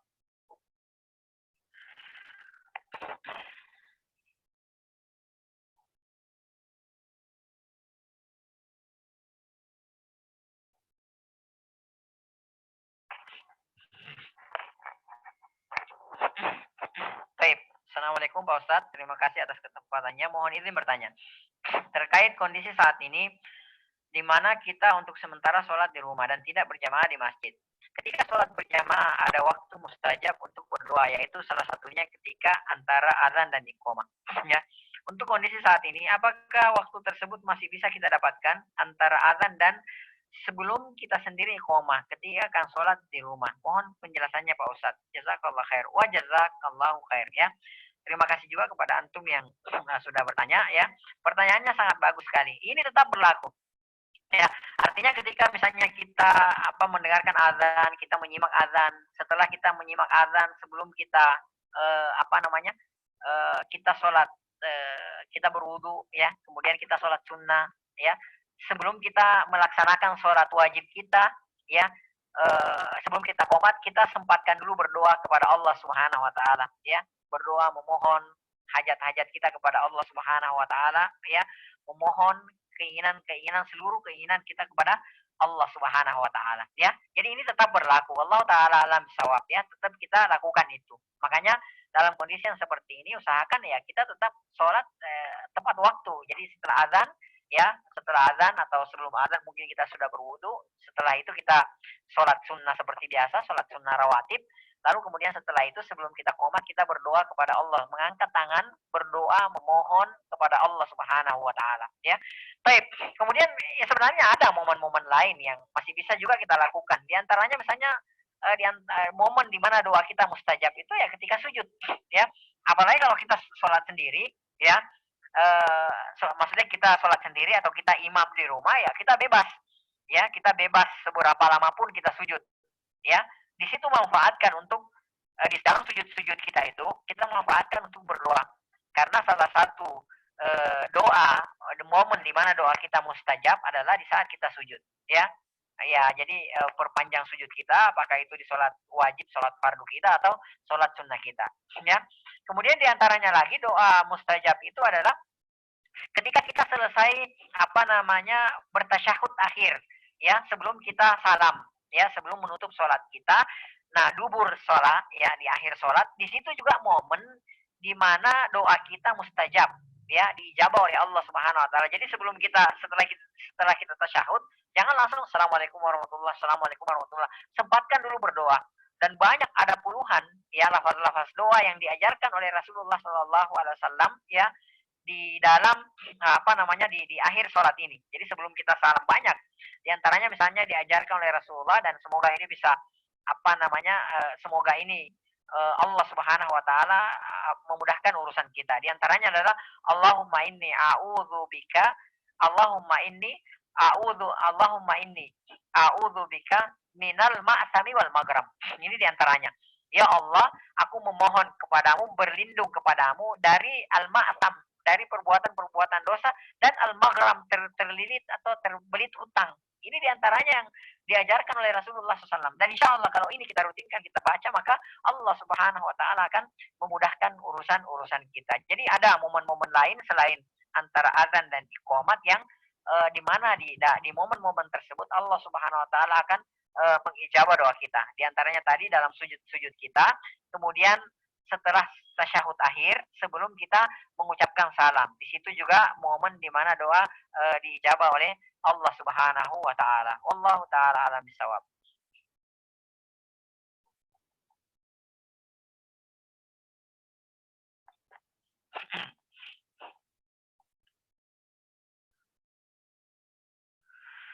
Assalamualaikum Pak Ustadz. Andai kata waktu mepet, mana yang didahulukan antara sholat wudhu dan sholat rawatib qabliyah? Ya, wallahu taala alam bisawab. Ya, Rasulullah SAW bersabda, ya hadis yang datang dari Umar bin Khattab radhiyallahu taala anhu, Rasulullah SAW bersabda, innamal a'malu binniyat. Sesungguhnya amalan itu tergantung niatnya. Maka setelah selesai kita berwudu, ya dalam waktu kondisi yang mepet seperti itu, maka kita niatkan sholat yang 2 rakaat ya, sholat 2 rakaat yang kita lakukan itu ya kita niatkan sholat wudhu juga kita niatkan sebagai sholat qabliyah ya. Wallahu taala alam bisawab. Jadi kita hanya mengerjakan 2 rakaat saja, akan tetapi ya kita mendapatkan pahala pahala sholat sunnah wudhu, dan juga kemudian kita mendapatkan sholat qabliyah ya. Wallahu taala alam bisawab. Sebagaimana keumuman hadis Rasulullah SAW bersabda, innamal a'malu binniyat. Sesungguhnya amalan itu tergantung kepada niatnya. Jadi cukup kerjakan 2 rakaat saja, kemudian niatkan bahwa itu adalah sholat sunnah wudhu dan sholat qabliyah. Wallahu ta'ala alam bisawab.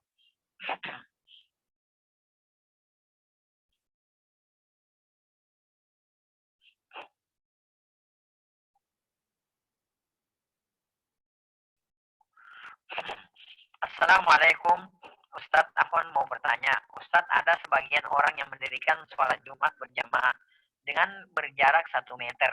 Apakah itu sah sholatnya? Sedangkan imam selalu bilang luruskan dan rapatkan safnya.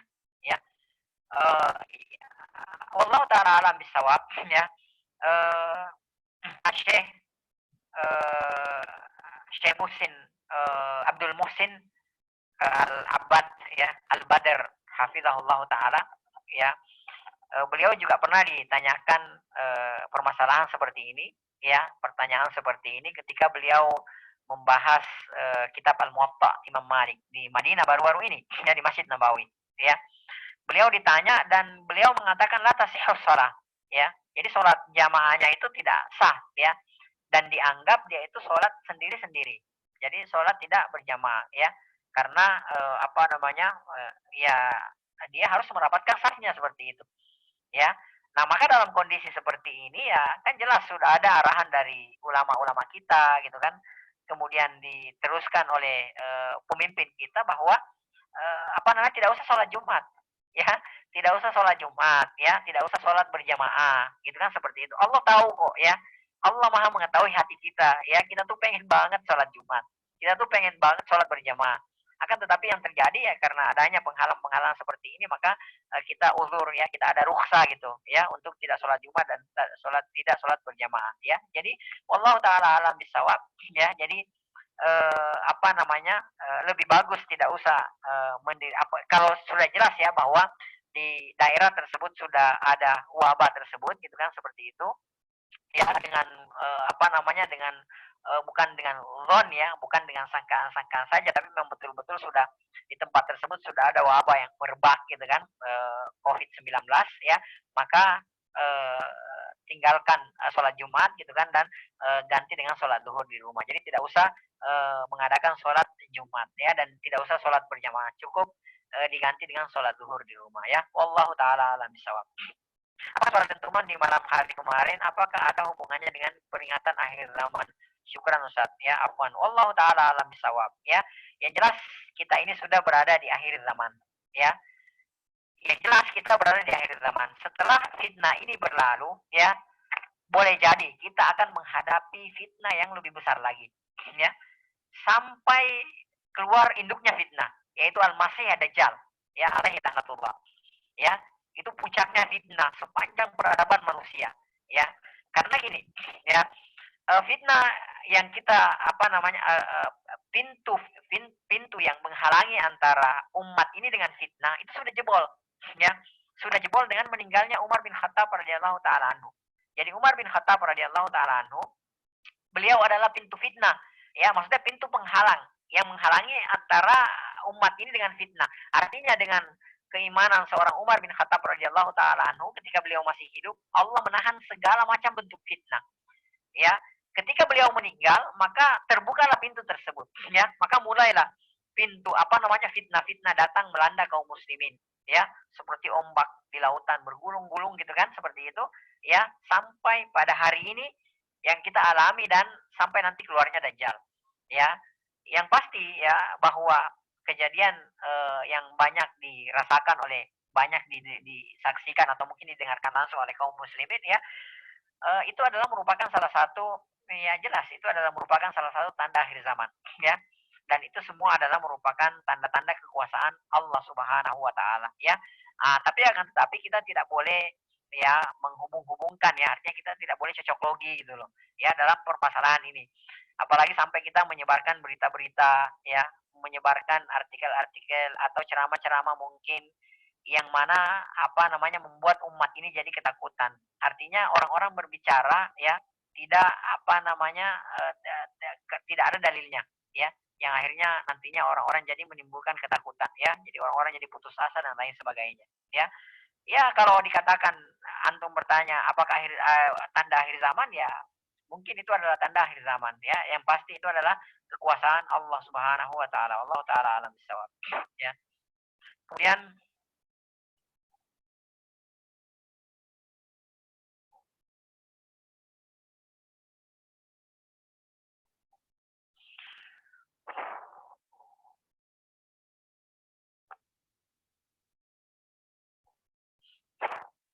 Assalamualaikum warahmatullahi wabarakatuh. Afwan Ustaz, saya ingin bertanya, bagaimana sikap kita kalau disuruh orang tua sedangkan kita sedang melakukan kerja secara daring, ya? W W apa sih? Dalam hal kerjaan, hukumnya wajib kita lakukan selama jam bekerja. Karena kerja adalah amanah. Di sisi lainnya, ya kita harus berbakti kepada kedua orang tua. Tapi anak sudah kasih tahu ke mereka kalau anak sedang kerja daring dengan pelan-pelan. Semoga mohon penjelasannya Ustaz. Syukran jazakumullah khair wa barakallahu fikum. Jazakumullah khair wa barakallahu fikum. Ya. Baik, ya. Ada sebuah kisah yang menarik, ya. Saya teringat dengan pertanyaan antum ini, saya teringat dengan sebuah kisah. Ada seorang ulama, ya, yang bernama Syuraih rahimahullah taala. Ya. Syuraih rahimahullah taala, beliau mempunyai seorang ibu yang mohon maaf ya, jadi akalnya itu kurang, ya, akalnya kurang gitu, ya. Jadi suatu ketika Syuraih rahimahullah taala ini beliau apa namanya uh, beliau mengajar, ya. Jadi mengajar umat gitu kan. Oh, jadi dihadiri mungkin kalau kayak kita sekarang kayak tablik akbar gitu kan, mungkin apa pesertanya ada 1.000 2.000 orang gitu, rame gitu loh, ya.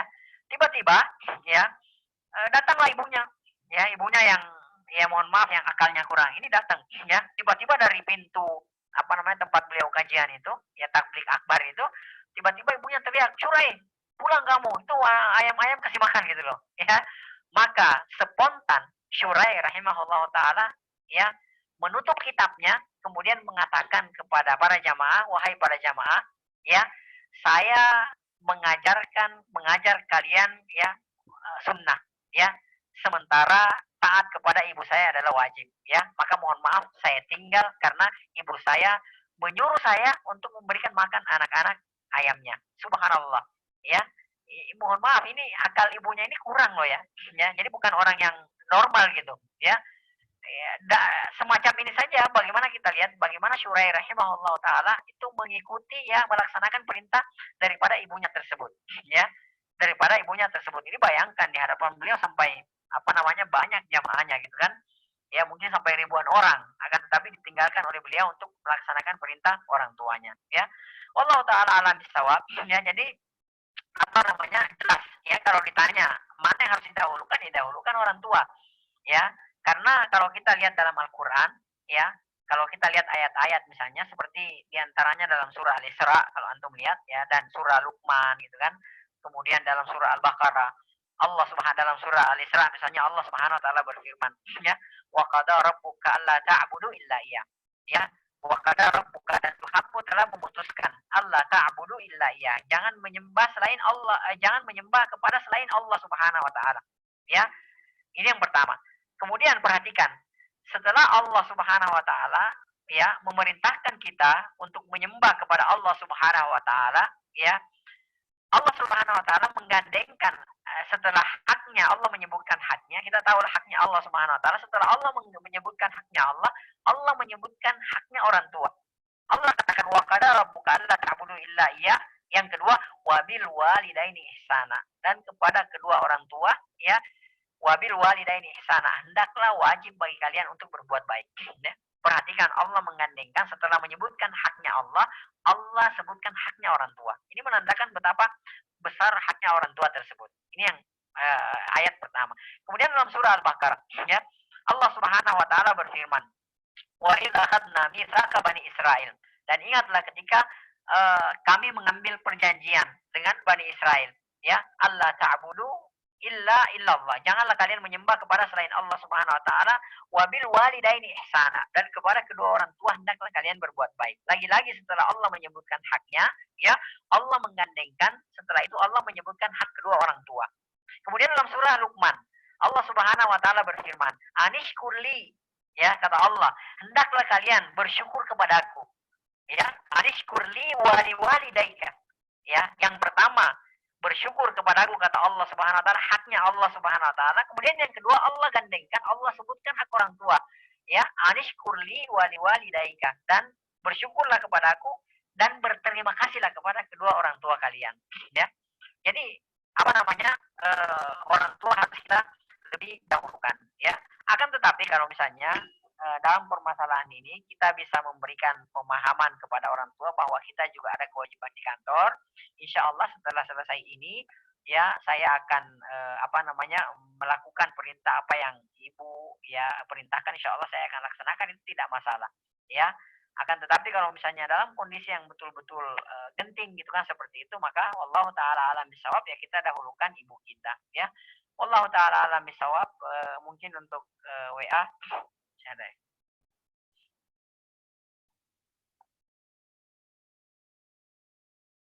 Taib.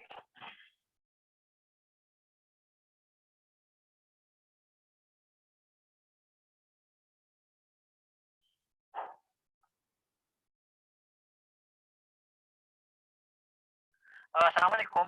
Ya, saat bulan Ramadan nanti, jika kita sholat tarawih di rumah, jika kita sebagai imam sholat dan hafalan kita tidak banyak, bolehkah kita baca mushaf? Boleh. Ya, kalau untuk sholat sunnah seperti sholat malam, maka itu tidak mengapa. Ya, tidak mengapa kita membaca mushaf. Ya, jadi kita taruh mushaf, kita kondisikan mushaf di depan kita, lalu kemudian kita baca mushaf tersebut. Insya Allah ini tidak mengapa. Ya, ini tidak ini tidak mengapa. Ini ada salafnya ya, jadi tidak mengapa. Jadi yang tidak boleh kalau sholat wajib. Adapun sholat sunnah maka diperbolehkan. Wallahu taala alam bisawab.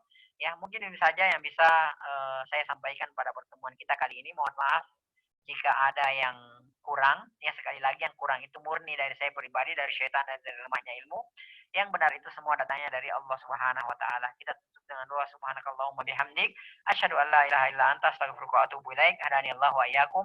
Wa sallallahu ala nabiyyina Muhammad wa ala alihi wa sahbihi ajmain wa akhiru da'wana anil hamdulillahi rabbil alamin. Wassalamualaikum warahmatullahi wabarakatuh.